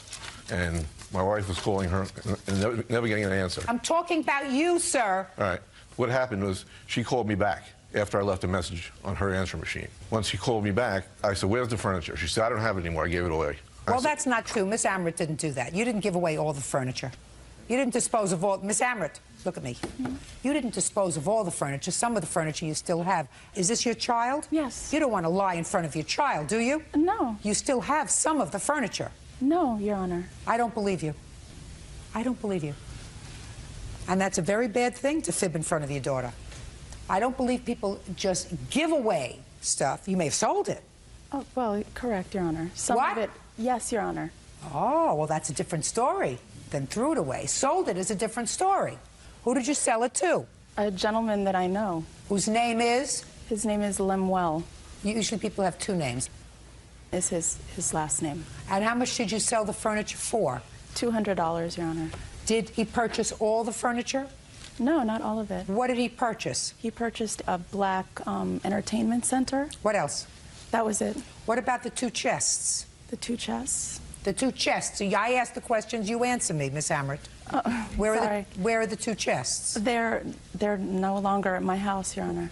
Miss Amrit, don't play with me. Where are they? I threw them away, Your Honor. I had a truck come and take them away. I don't think I believe you. See, you lie once, you get caught in a fib once. Okay, I'd like you to tell me what she said to you about your daughter's behavior. Right. Your daughter is also suing for slander. What happened was, after she told me about the furniture, she said, I had to get your daughter out of the house because she was using cocaine in the house in front of my kids. And I know that doesn't happen because, you know, I'm back and forth with my daughter. I'm raising 2 of the kids, and during the summer I had all 4 most of the time, and I see her all week. You think she listens to you? My daughter? No, I know that she don't always listen. I have a drug but test. I could tell if she's high on drugs, especially cocaine or something. And she took a voluntary drug test. Yeah, I took a voluntary drug test. Did you take a hair follicle test? No, this is just No, don't an listen to me. observed. Shh, listen to me. Was Did it? you take a hair follicle test? You took a urine test? Correct. Listen, Miss Levy, I've been in the business a long time. You want to do a hair follicle test? That's fine. Fine. Do a hair follicle test. That part of your lawsuit that has to do with slander and drugs, I'll hold in abeyance. Okay, it's fine. Okay? That'll tell you within the last year whether you've used any drugs and what kind of drugs you've used. Okay, that's fine. Yeah. Okay. You understand, sir? Yes, sir. Good. Now you can sit down. All right. Talk to your daughter about birth control. That would be useful. It's fixed. Miss Amrit, you can't dispose of her property as cavalierly as you did. I believe you were annoyed that she had not given you any money, that she used some of your property, that the whole business was an unpleasant experience. So I believe that what you did was you sold some of it, maybe you kept some, maybe you gave some to your relatives, maybe you sold some for your relatives. You can't do that. Can I see the bills for the furniture, please? Yes. That, I'm gonna have this. And the couch and the high chair I have pictures of. I don't have a receipt for that. What'd you do with the sofa? I threw it away. It was awful. Carson's Furniture and Bedding, is this all the stuff that you bought? The ones that are checked on the side, the Oh. dresser, the mirror, the entertainment A center. dresser, mirror, and a 4-door chest, is that right? Yes, and the entertainment center. All this property was purchased, the delivery date was February 2005. So what you're telling me is you gave away a mirror that was new, a 4-door chest that was new, and you sold an entertainment center. Is that what you're telling me? That is correct, Your Honor. Now, did you have any sort of an agreement with her to pay rent? No. Tell me about the agreement that you say you had for rent. Your Honor, I'm a single mother. I explained to Miss Levy that I could not afford to support anyone else in my home, so she would have to pay something to me for rent. We agreed upon $150 a week for everything, Your Honor. You mean food? Who would shop? Correct. Excuse me, I bought $200 worth of groceries a week before I left. So the groceries were paid for. Okay. Ms. Amber, you owe her $606. You can't dispose of her property. You can't sell her property. I believe that her family tried to contact you. I believe that you didn't want to be contacted. That's not... Unless you have a bill to show me of the truck that you hired to come and dispose of her property, other than the entertainment center, which you acknowledged that you told, I don't believe that you hired a truck to come and take the property out of your garage. Do you understand?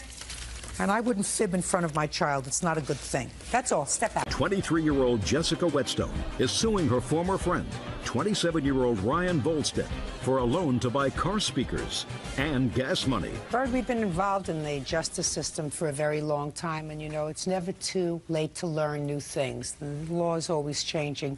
Today you're going to hear about a new defense, something that I had never heard of, but Mr. Volstead is going to tell us about his new defense to a debt. He and Miss Whetstone met online. They dated once. They became friends, according to her. And shortly thereafter, Mr. Volstead borrowed some money. 2 separate occasions, the beginning of July of 2005. The first was a small loan of $40 he needed. Gas money. Gas money. And then the next day, which would have been, according to you, July 8th, he needed some more money for what? To pay for his Bronco to keep it from getting repoed. Repossessed. Repossessed.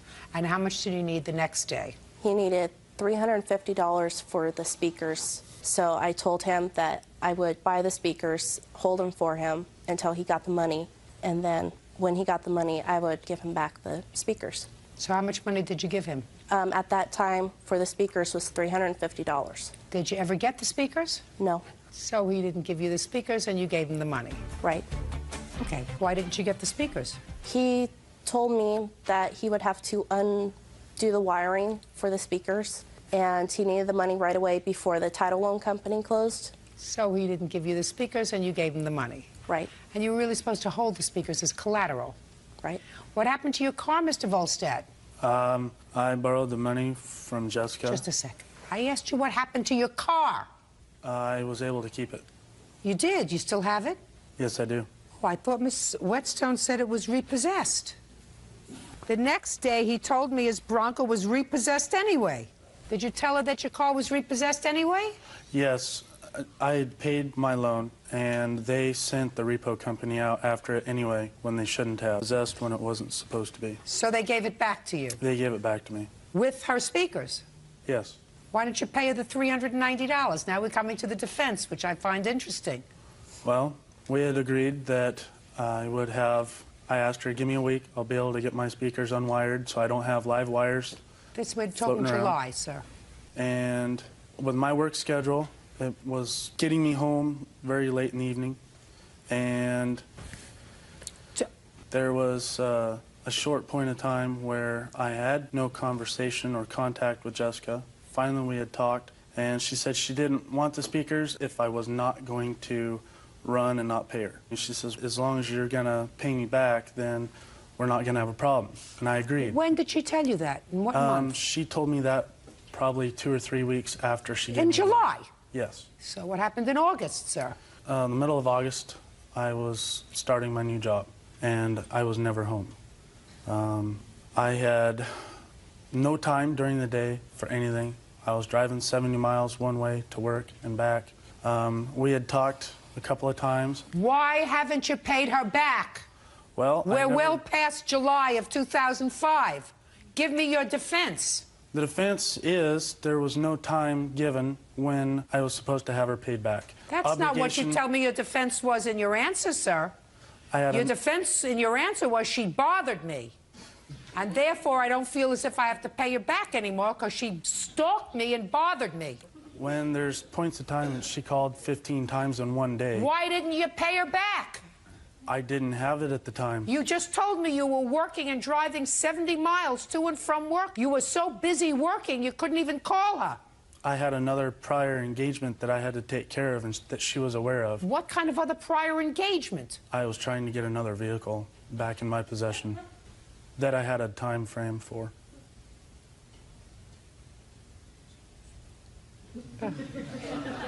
Listen, hold on to your money, right? Hold on to your money. Mr. Volstead, you have a counterclaim. Your counterclaim, I'm going to give you exactly 30 seconds to tell me about what your counterclaim is, unless you want to say, Judge, I don't want to go forward with this harassment counterclaim. Upon a week after... So you want 30 seconds? Yes, then you please. better talk faster. After she told me there was a certain date she wanted the money or she was going to take me to court, I told her I didn't have it right then to give me another 2 weeks. She said, if you don't have it by this date, don't come by my house, don't send any correspondence to my house, talk to my family or friends, or I'll nail you for harassment. At that point in time, I figured, okay, well, if that's what it's going to cost for the friendship, be it. What's your lawsuit about? Within a week after that conversation, I had 4 tires on my vehicle with all the air out of them. I had to have the tire company come out and blow the air. So what? What does that have to do with her? I figured that was one of her last marks for revenge. Who cares what you figured? Do you have any proof of that? No, I do not. So what are you bothering me for? This is a court. What else? I got fed up with her trying to harass me every single day, calling me a liar, almost getting me evicted out of my apartment after I already made amends with my landlord, with my neighbors telling me that I have someone beating on my door late at night until they woke up.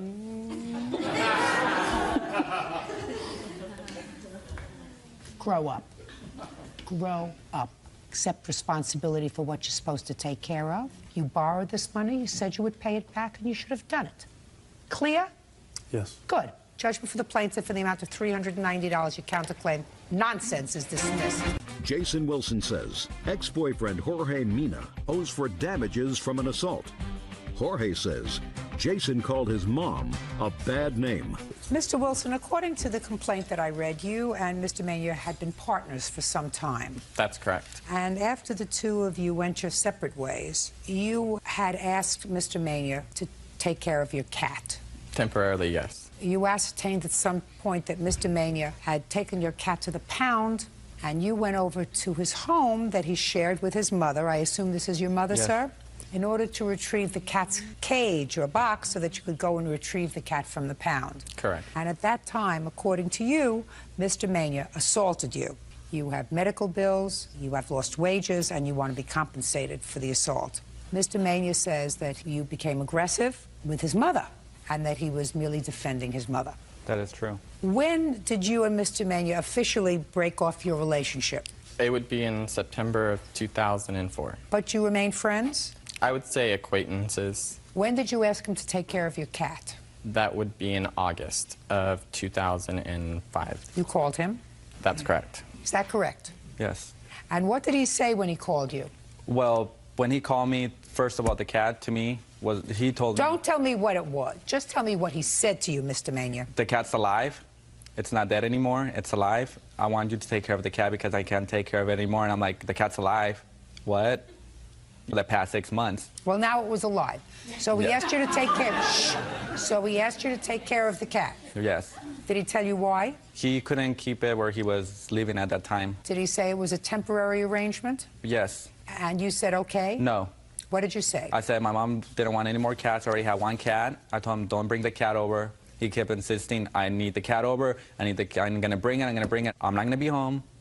You know, it used to be my baby, but not anymore. So he brought the cat over anyway? Yes. Who was home when he brought the cat over? My brother. Is that right, sir? Yes. And you left the cat in August of 2005. Do you remember when in August? August 27th. How long did you keep the cat, sir? 2 days. And what did you do with it? Well, I told him to go and pick it up. I gave him more than 24 hours. My mom kept pushing me, take the cat, take the cat. You know, there's too many cats here, take the cat. I told him, you know, you have until Monday before I take it. That happened on a Saturday night. I found the cat on Sunday morning, 1 in the morning when I came back. It was in the backyard with nobody's permission. I couldn't believe it. I was in shock. I don't care whether you're in shock or not. We're going to get Okay. through this part of the story and get to the assault in a minute. So you brought the cat to the pound 1 or 2 days later. Yes. When did he come for the cat's cage? Monday night. So now tell me what happened, Mr. Wilson, when you got there on the 29th of August, 2005, to pick up your cat's cage. Okay. I originally went to Jack in the Box where him and his brother work, and I asked for more items other than the cage. However, the cage was what his brother originally did not bring and said, okay, well, George gets off at 10 o'clock. Could we get over to who was home at the 29th when you went there to pick up the cage? George and his mother. And what happened? They had just pulled up into the driveway, and I proceeded to walk towards the entrance of the gate to the driveway, and his mother became very upset because she never liked me and started yelling at me What in did she Spanish. say? I don't know what she was saying because she was speaking Spanish, and I just avoided her. George proceeded to walk towards inside the garage to get the cage for me, and his mother kept yelling and yelling. I did get out of line, and all I did say is I called her the B word. And so George came and charged after me and said, what did you call my mom? Striking me several times. Where did he strike you? In my face and in my head, on my head. And I ran towards the main street, and he ran after me. He caught me, basically, and started hitting me more, caused me to fall. I passed out. A neighbor seen me and came to my attention and waited for the paramedics to get there. You have a hospital report? I do. You have a police report? I do have some memos. It states that there was a police report made. Let me see, please. And this is the original hospital where it says alleged assault, where I was Let me just see it. there for 2 days. How long were you out of work? It was from August 29th to September 29th, so a month. Were you ever taken into custody, Mr. Mania?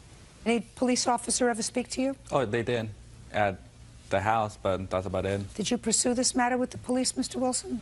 I did not proceed to convict or press charges due to I didn't want to ruin it for him on becoming a legal resident, and that's why I didn't. Step up, please. Your mother speaks Spanish? Yes. Can you tell me your name? Yes, Your Honor. Samantha Lubrani. I'm a certified court interpreter. Mrs. Mania, what did you say when he came to pick up the cat's cage? ¿Qué le dijo usted al señor Wilson cuando él llegó a buscar la jaula del gato? Estaba dentro de mi propiedad. I was on my property. Sin mi permiso. Pardon me, he was on my property without my permission. Yo le dije, ¿qué estás haciendo aquí? I said to him, what are you doing here? Él dijo, vengo a recoger esto, el cage del gato. He said, I'm coming to pick up this, the cat's cage. Se lo había dejado Jorge horas antes fuera de la casa. We had left it for him. Jorge had left it for him several hours earlier outside the house. I asked you what you said to Mr. Wilson. Oh, al señor Wilson. ¿Qué estás haciendo aquí? What are you doing here? What else did you say to him? ¿Qué más le dijo usted a él? Nada más. Nothing else. I don't think I believe you. Parece que no le creo a usted. I don't think I believe you. Parece que no le creo a usted. No hablo inglés. I don't speak English. Then how do you know what he said to you? Entonces, ¿cómo sabe usted lo que él le dijo a usted? Únicamente le dije, ¿qué estás haciendo aquí? Mi hijo le dijo en inglés. Únicamente. All I said to him was, what are you doing here? And my son spoke to him in English. That was all. And I'm telling you that I don't believe you. Y yo le estoy diciendo a usted que no la creo. I believe that you got into Yo creo que usted sí a shouting match with Mr. Wilson tuvo una discusión a gritos because you were unhappy that he brought the cat to your house in the first place. You were unhappy with his previous relationship with your son. No. No es cierto. That's not true. No. Did Mr. Wilson call you a... El señor Wilson sí le dijo. Yes. You want me to believe that Mr. Wilson called you a... because you said to him, what are you doing here?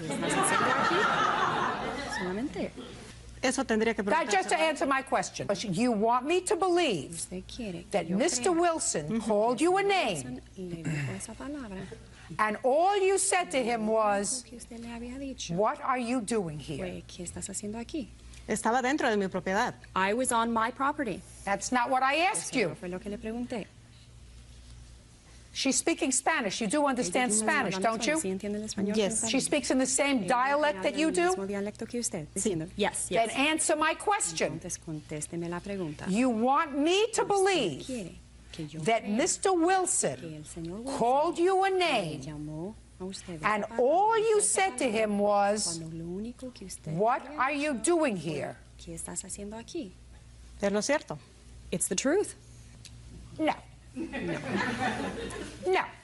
Now let's hear from your son. You got where I'm going, Mr. Mania?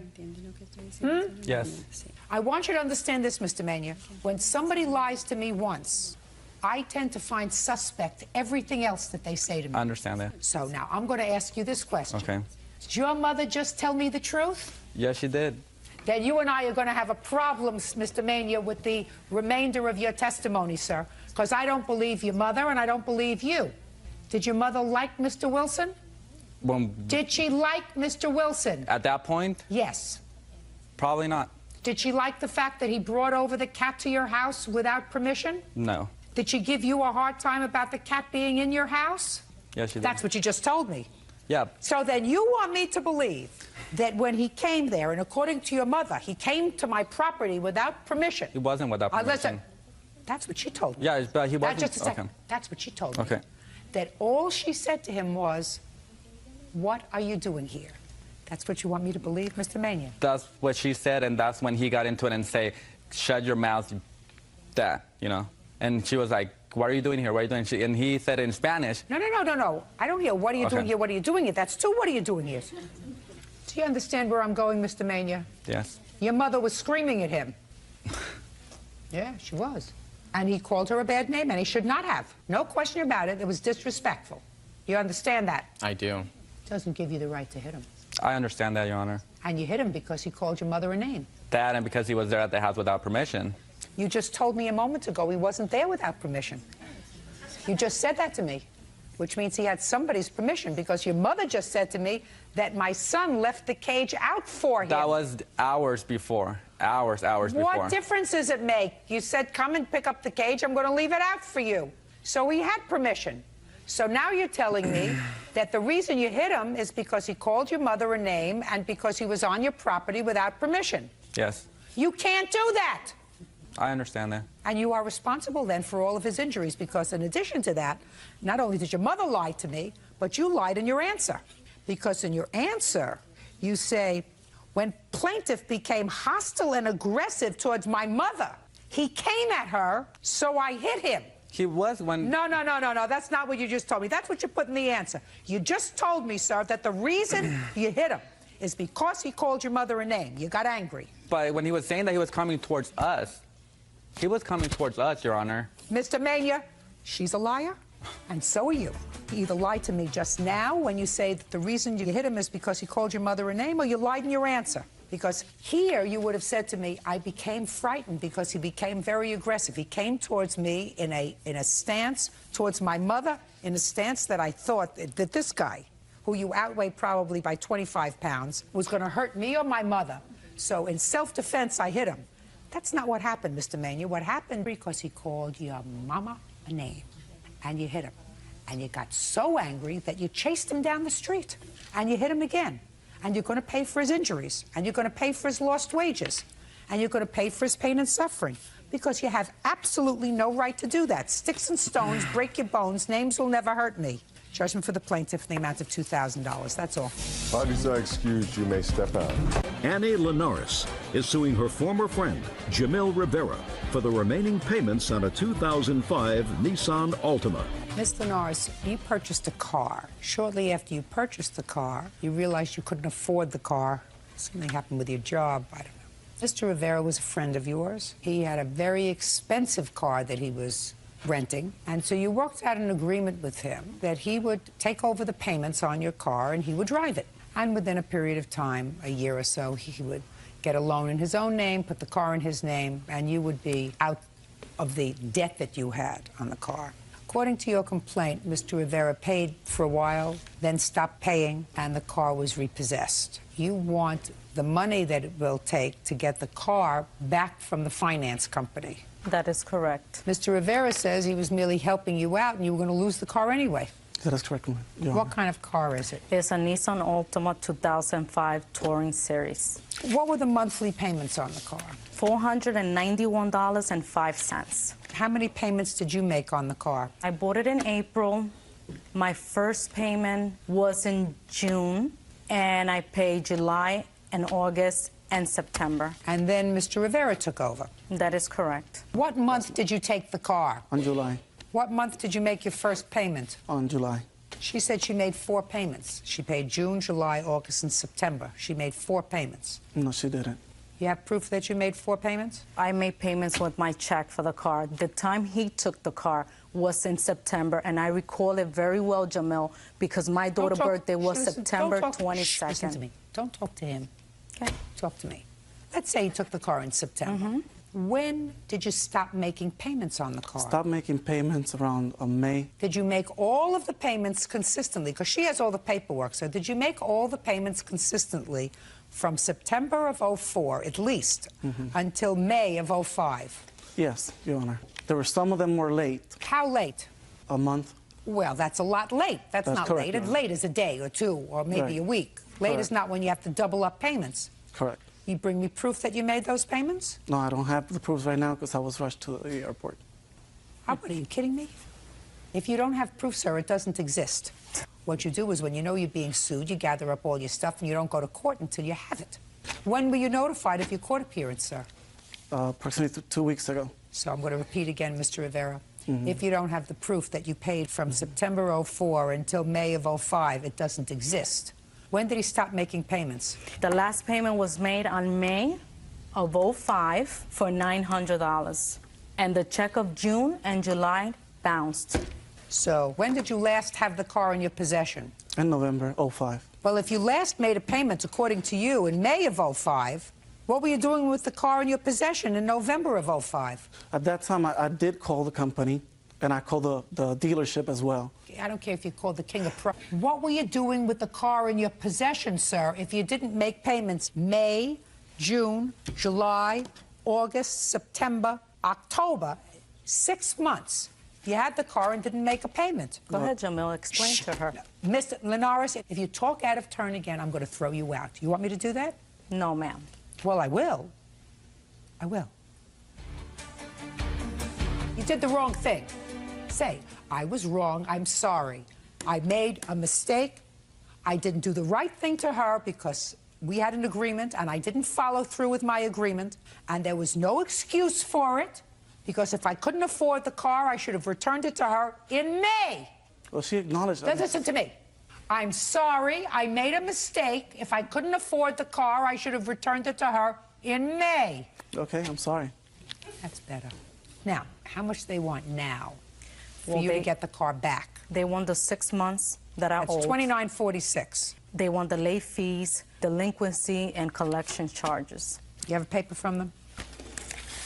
You driving another car now, Mr. Rivera? At this point, yes. What kind of car are you driving now? It's just a Honda Passport. Where'd you get it from? It's just a car that I lent from a family member. What kind of work do you do? I work in a bank right now. In a bank? Doing Yes, what? ma'am. Financial advisor. You're kidding me. You're kidding me. Yes, ma'am. Is it a national bank? Yes, ma'am. There that you work in a bank, sir. Judgment for the plaintiff in the amount of $3,700. Thank you. That's it. Bodies are excused. You may step out. Teresa Saavedra is suing Adam Rivas for taking and wrecking her car.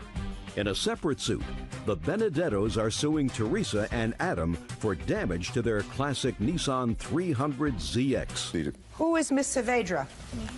And Mr. Rivas? Why don't you folks have a seat, please, first, because I'm going to take care of this case first. Miss Saavedra, stand over there, because this case is a little complicated. I'm going to uncomplicate it for everybody. You own a car. Right. Or owned a car. What kind of car did you own? It was a Ford Speak Taurus. up. Ford Taurus. Mr. Rivas was your boyfriend? No. A friend? Yeah. According to your complaint, he stole your car. Right. You reported it stolen. Right. He was in an accident. Totaled the car? Correct. You want him to pay you the value of the car, or $5,000, because it was worth more than $5,000, but that's the limit of small claims court. Correct. Mr. Rivas says that he did not steal your car. He borrowed your car. He had an accident that was not his fault, and he shouldn't have to pay for it. That's your defense. Yes. These are the people who were involved in the accident. So we'll get to their case in a minute. Okay. Because they are suing the two of you. You as the owner of the car, and he is the driver of the car. Right. You get it? I got it. Correct. So, Mr. Rivas, when did you take the car? Actually, we drove off the lot together with it, and she gave me the car. It was a gift. It was a gift. Is what you're telling me, sir, that you drove off the lot the day the car was purchased? Yes. Did this accident occur at that time? No. How much time passed before the accident happened? I would say about 3 weeks. Who purchased the car? She did. And in whose name was the car? Under her name. Who paid for the car? She did. And she gave you the car as a gift? Well, actually, I gave the down payment, which was like $300 for it. Why was that, Mr. Rivas? Because we had an agreement that the car would be mine if she took the car out. And all I would have to do is give the down payment or the deposit for the car. Ah, I get it. Mr. Rivas, why can't you have a car in your name? Because I don't have a license. Why else? That's it. Why don't you have a license, Mr. Rivas? It was revoked. When? I was like 17. How old are you now? 21. And when did you make this arrangement with Miss Saavedra? After 2 weeks I met her, we came to an agreement to go to drive time and take out a car. Now, why would she do that for you if you were just friends? I don't know, the kindness out of her heart, I guess. Shh. Now, if I were to call drive time, would they tell me that the two of you were in there together? Yes. When was the car purchased, Miss Saavedra? 5/17/04. From the time you drove the car, sir, May 17th, 2004, until the day of the accident, which was on what date? It had to be a couple weeks after that. I'm not too sure. When was the accident, folks? 5/7/04. So you mean the accident was 5/7/04, and you purchased the car 5/17/04, so somehow that doesn't work out, Ms. Saavedra. Not even in the twilight zone of this courtroom. Purchased the car. 4/22/04. Ms. Saavedra, look at me. Was Mr. Rivas with you at drive time when you purchased the car? Yes, he was. All right. You see, none of this was in this paperwork. Do you think you're going to come here and throw some baloney to me that he stole the car? No. All right. From April 22nd, 2004 until May 7th, 2004, Mr. Rivas, did you have the car in your possession? Yes, I did. And you paid the $300 deposit?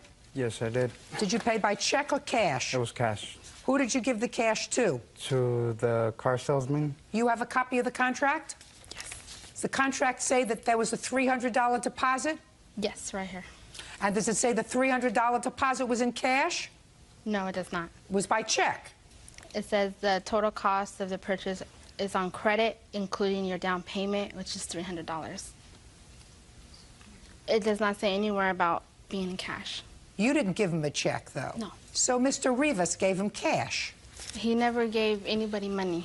Mr. Rivas drove the car out of the lot. No, he did not. Did you ever have the car in your possession from April 22nd until May 7th? Yes, I did. When?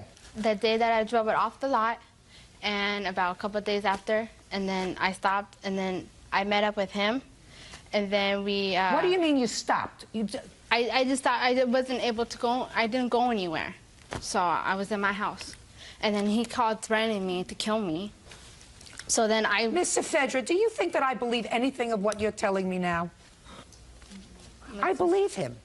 I believe him that you went to this drive time, because you didn't tell me anything about that in the paper. What you said in your complaint was he stole your car, and you reported the car stolen. And that's not what happened, is it? Well, it is. That's not really what happened, is it? No, it is what happened. I have a police report and everything that I had made. On what date? 5/14/04. On the 14th of May? Yes. That's a week after the accident.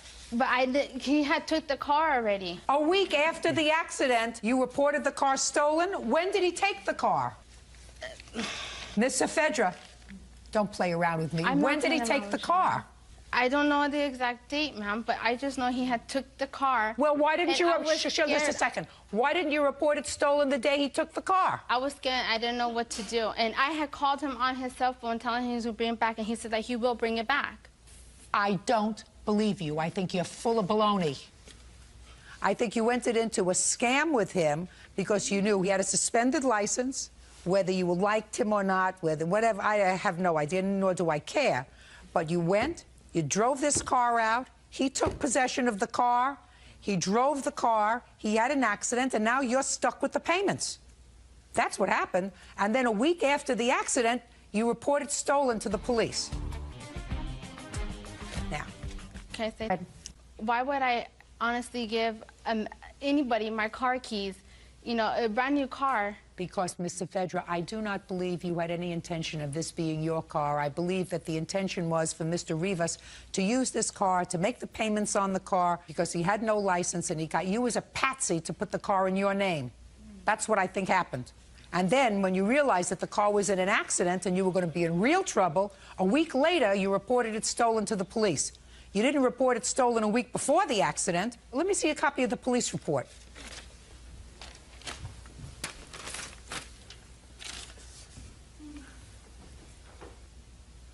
He would go to my house honking, screaming my name. I don't believe a word you're saying to me. Not a word, Mr. Fedra. I think you got yourself caught in a scam. You did the wrong thing. That doesn't mean you're relieved, sir.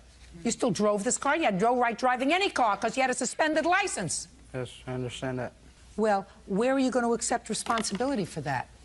Take responsibilities for the car accident. You do? Yeah, I do. It's not what you say here. You tell me that this lady was driving. She was drunk.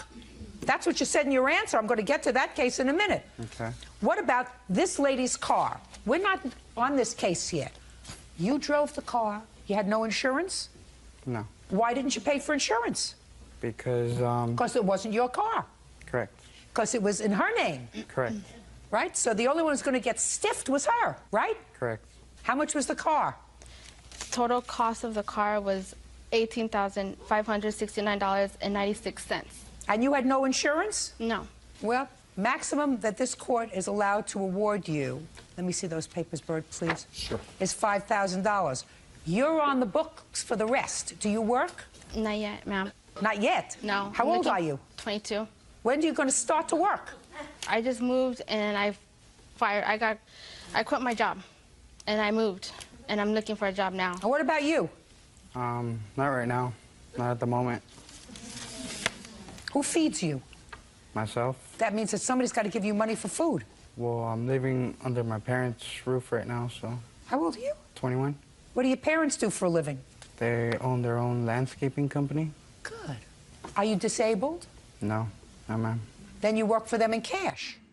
Because if they own their own landscaping business, I guarantee you I'm going to find a couple of people whose lawn you mow. Mr. Rivas, do we understand each other? Yes, ma'am. On your best day, you're not as smart as we are on our worst day. How many people do you think I'm going to find whose lawns you mow, Mr. Rivas? Not too sure. Not too sure, ma'am. Mm-hmm. Your father mows people's lawns?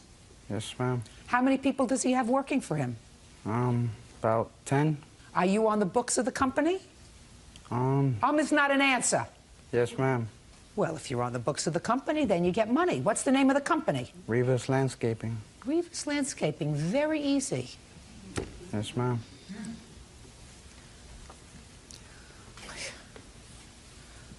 You owe her $5,000, sir. But it doesn't go to her, it goes to the finance company. Now you can stand over next to him. Because now you're a co-defendant as the owner of the car, who I just figured out was full of baloney when she said the car was stolen. The car was part of a scam. You didn't think it was a scam because you're too young and stupid, but it was a scam. Now you may stand up. Mr. and Mrs. Benedetto? Yes, ma'am. On what day was the accident? The 7th of May. May? May 7th. No. You want to tell me what happened? I pulled out of the gas station. When I get gas, I usually toss my wallet in the car. Well, when I got in the car, I drove off, drove up the street, and I didn't see my wallet there, so I figured it had bounced. So I pulled over, and when I pulled over... where? I pulled over on the side of the street. Is it a street where you can't pull over? It's where cars are parked? Right, where you... parking. So I pulled over and got out of the car, went around to see if the wallet had fallen off to the side, because if it hadn't and it had bounced off, then I needed to go back to the gas station. So I put my knee on the seat, and next thing, there was just this big bang on the side of the car, and the car started to go over. In the meantime, I went over to the side as the car was going over. You weren't in the car? You weren't in the driver's seat? No, I was in the passenger seat. You weren't moving at the time? No, I was not moving. What happened to your car? It went over on the side. And Can I see pictures of it? Sure. Who else was in the car with you? Nobody. It was just me. I was on my way to meet my dad. This is your husband? That's my husband, yes. So he is the co-owner of the car? He is the owner. Ooh, that's a nasty hit. I'm listening. From what I recall, I was going straight down Devonshire, and where were you going, sir? I was going home. From where? From one of my friend's house down the street. What were you doing there? I was just chilling. What? Chilling, kicking it. Oh, your parents must be so proud of you. Go ahead. And I was driving down Devonshire, and she just pulled out, because I was going straight on, and she pulled out, and I hit her. Well, she pulled out and you hit her, so you would have hit her in the front. You hit at the rear of her car. How could you have hit her in the rear if she was pulling out? Because I guess she was already on her way, and I guess I hit her in the back. So if she's already on her way and you hit her in the rear, that means you weren't looking where you were going. Maybe you were chilling a little too much, kicking it a little too much with your friend. Maybe you ought to get out there more often and mow a few more lawns. Mr. Rivas, from Rivas Landscaping. When was the last time you filed tax return?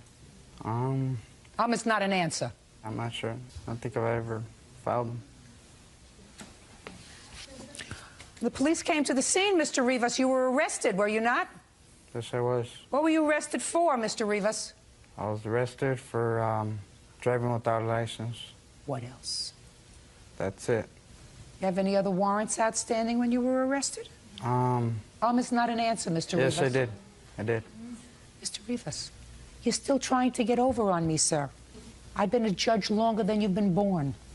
You think you're an unusual story? You're not. You're just a punk who caused a great deal of trouble for a lot of people because you're not entitled to drive a car if your license is suspended and you have no license. You conned this lady, so now she's in the hole for $13,000. You injured these people, their property. You almost killed her. There's a reason why the government didn't give you a license, sir. Because you shouldn't have one. Because you're an irresponsible baby.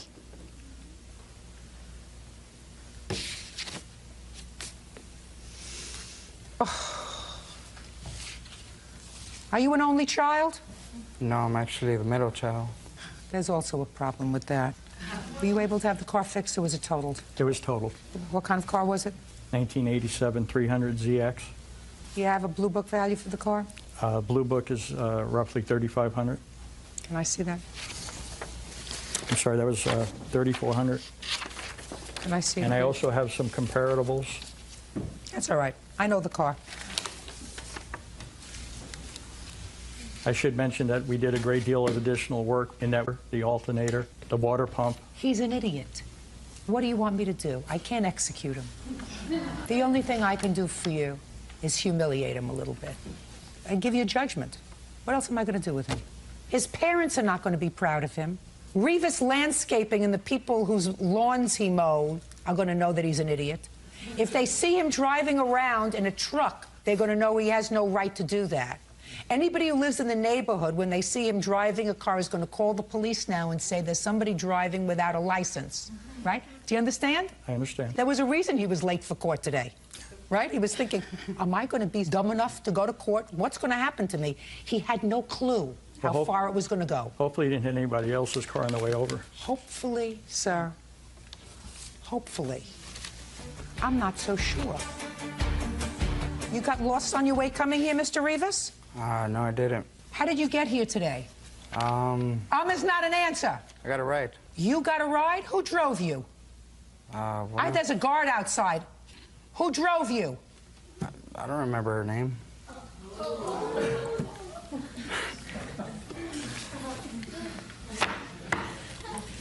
Judgment for the plaintiff in the amount of $3,500, which is a little over the blue book value of your car. You are a menace, sir. You don't deserve to be behind the wheel of a car. If anybody in your neighborhood, if anybody in the vicinity sees you behind the wheel of a car, I assume you do not have your driver's license? No. Is that right? Call the police, everyone. He's a menace and does not have a driver's license, nor will he probably get one for a very long time. Thank you very much. That's all. Linda Perez is accusing her ex-boyfriend, Joseph Delgado Jr., of damaging her car and breaking her finger. Ms. Perez, how long were you and Mr. Delgado together? A little over 5 years. You have no children together? No children. Records indicate that this is not the first lawsuit that you filed against Mr. It is not. Delgado. When did you separate from him? We separated in November of '03. I filed a lawsuit against him when I could find him. He was on the run. Is that around the time that you allege he both damaged your car, which is the subject of this lawsuit, and assaulted you, broke your finger? It is. After that happened, he left. You did not live together anymore. That's correct. Now, this is one lawsuit. How many lawsuits have you filed, not about this charge, against Mr. Delgado in total? Because our records indicate you have had other cases against him. For what? One's not resolved. Well, what is it about? A motorhome. I owned 3 houses, 4 cars, and a motorhome. And he took off with the motorhome. I gave him a car. And the other one has to do with tax issues. He hadn't filed taxes in 5 years. And the other one is the broken finger and the laptop. Just a second. If he hadn't filed taxes in how many years, what does that have to do with you? He contacted me to try and help him get it done, for my accountant to do it for him. When had he contacted you? May of '04. Did you lend him money, allegedly? I did. Has that case been resolved? That case has been resolved. In whose favor? I dropped the lawsuit because he was crying and pleading to drop the lawsuit that he would make a payment. Perez, in May of 2004, did you lend him money or allow him to use your account? I did not loan him money, but he was using my accountant that I'm in good standing with to do his taxes and didn't have a checkbook to pay him with. So I was taking on the debt because it was my accountant. Were you speaking to her in May of 2004? Yes, ma'am. We met with the accountant together on May 15th and signed my taxes. She had all my tax records. You met together? Yes, ma'am. And when you met together, did you have lunch before you went to the accountant? We met at a restaurant with the accountant. So on the way. I'm speaking. So you had lunch together? Yes, ma'am. When did you contact Ms. Perez prior to May of 2004? I had talked to her several times prior to that. Where were you when you contacted her? At the same home I'm at right now. I haven't moved or changed phone numbers. Did you see Ms. Perez at any time between November of 2003 and May of 2004? No, ma'am. Did not see her? No, ma'am. That is not true. That's not true? No. When did you see him? I gave him 30 days to remove his items from the house. I was moving from San Diego to Los Angeles. He never took everything at one time and kept calling once a day to come pick something else up from the house. So that you went saw on him. for January 28th of 04. And I moved on February 26th of 04. Your Honor? Yes. I can show here where I have papers where I sold my house in Oceanside and it closed escrow on January 12th. I have here canceled checks and loan documents were on January 22nd. I was in Kansas City, already purchased another home. I haven't been back here. It's so fascinating to me because I'm gathering all kinds of information and you are taking positions, each of you, that is inconsistent with the position that you really want to take with regard to this lawsuit, just to fight with each other. No, ma'am, I'm not. I didn't turn. That's my position. Well, we're going to get there. Sorry. But what you're doing is you're not helping yourself because you're not thinking it through. Let me get there for you, Thank Mr. you. Delgado. According to your complaint, Ms. Perez, sometime in November of 2003, at about the time that you separated, Mr. Delgado damaged your car. And after he damaged your car, about a week later, you got into an altercation and he assaulted you. You're going to tell me about those two things. Okay. Because that's what this lawsuit is about. So let's get there, and let's get there, Ms. Perez, quickly. The assault actually happened on October 3rd of 03. The last time I ever saw him again was November 18th of 03. Well, between October 3rd of 03 and November 18th, did you live together? No. Did you stay together? No. Tell me what happened on October 3rd, 2003. Okay. He used to work at a hotel chain and called me one day to bring 8 kids home. Their apartments were not ready yet. They were to be employed at the hotel he was working. I allowed him to bring these 8 kids home, and it turned into a fiasco for the next 2 weeks until the apartments were ready.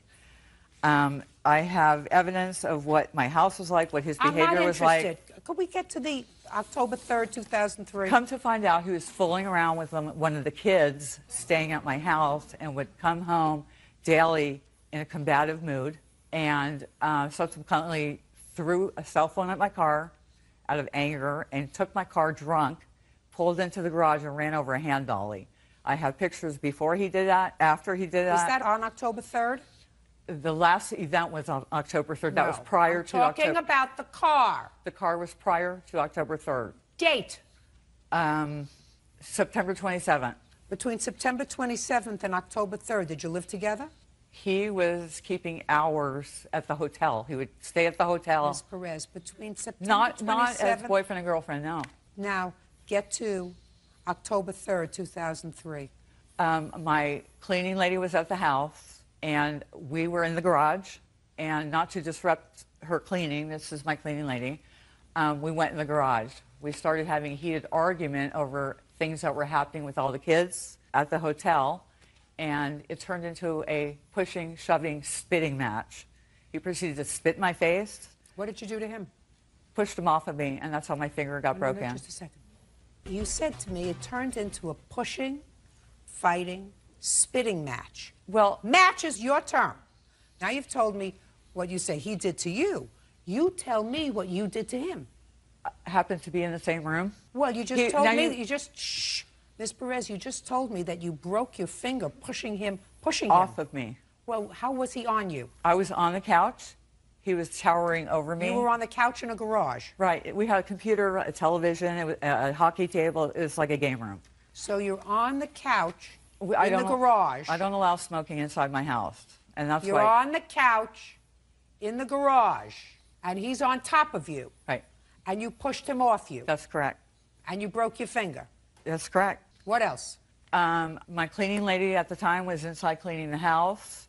I went inside, got my keys, purse, and had to go pick up my 8-year-old from school. I went and picked up my 8-year-old from school, took him with me to the emergency room. And because he was with me, I really didn't want him knowing what was going on. So I went to the doctor and told him it had occurred from fooling around. Now, the break was a circular break, and it broke every... You have the emergency room records? I absolutely do, and Good. Pictures. Well, can I ask you this question? I have a diagram. Shh. I don't want a diagram. I don't want pictures. I asked you for the emergency room records. And if you were going to the emergency room, that you were just going to pick up your son so that he wouldn't be left out at school without someone caring for him. That's correct. Why didn't you take your housekeeper with you, who is here today, so that she could sit outside with your son if you were going to the emergency room? She was leaving. She had another job to go to, and Did you ask her to stay? No, I did not. I was leaving. It was an emergency. You were going to the emergency room. That's correct. Told the doctor you were fooling around snapping kitchen towels. That's correct, because my 8-year-old was with me, and I did not want to subject him to all the things going on. He had been around Joe since he was 2, and I really didn't want to crush or make him scared about any of the occurrences going on. So what are you suing him now for? You don't think your son's going to know about this? No, I've kept it from him. Well, he's in school. 10 million people watch this program, madam. He's in school with after-school activities. You got a lot.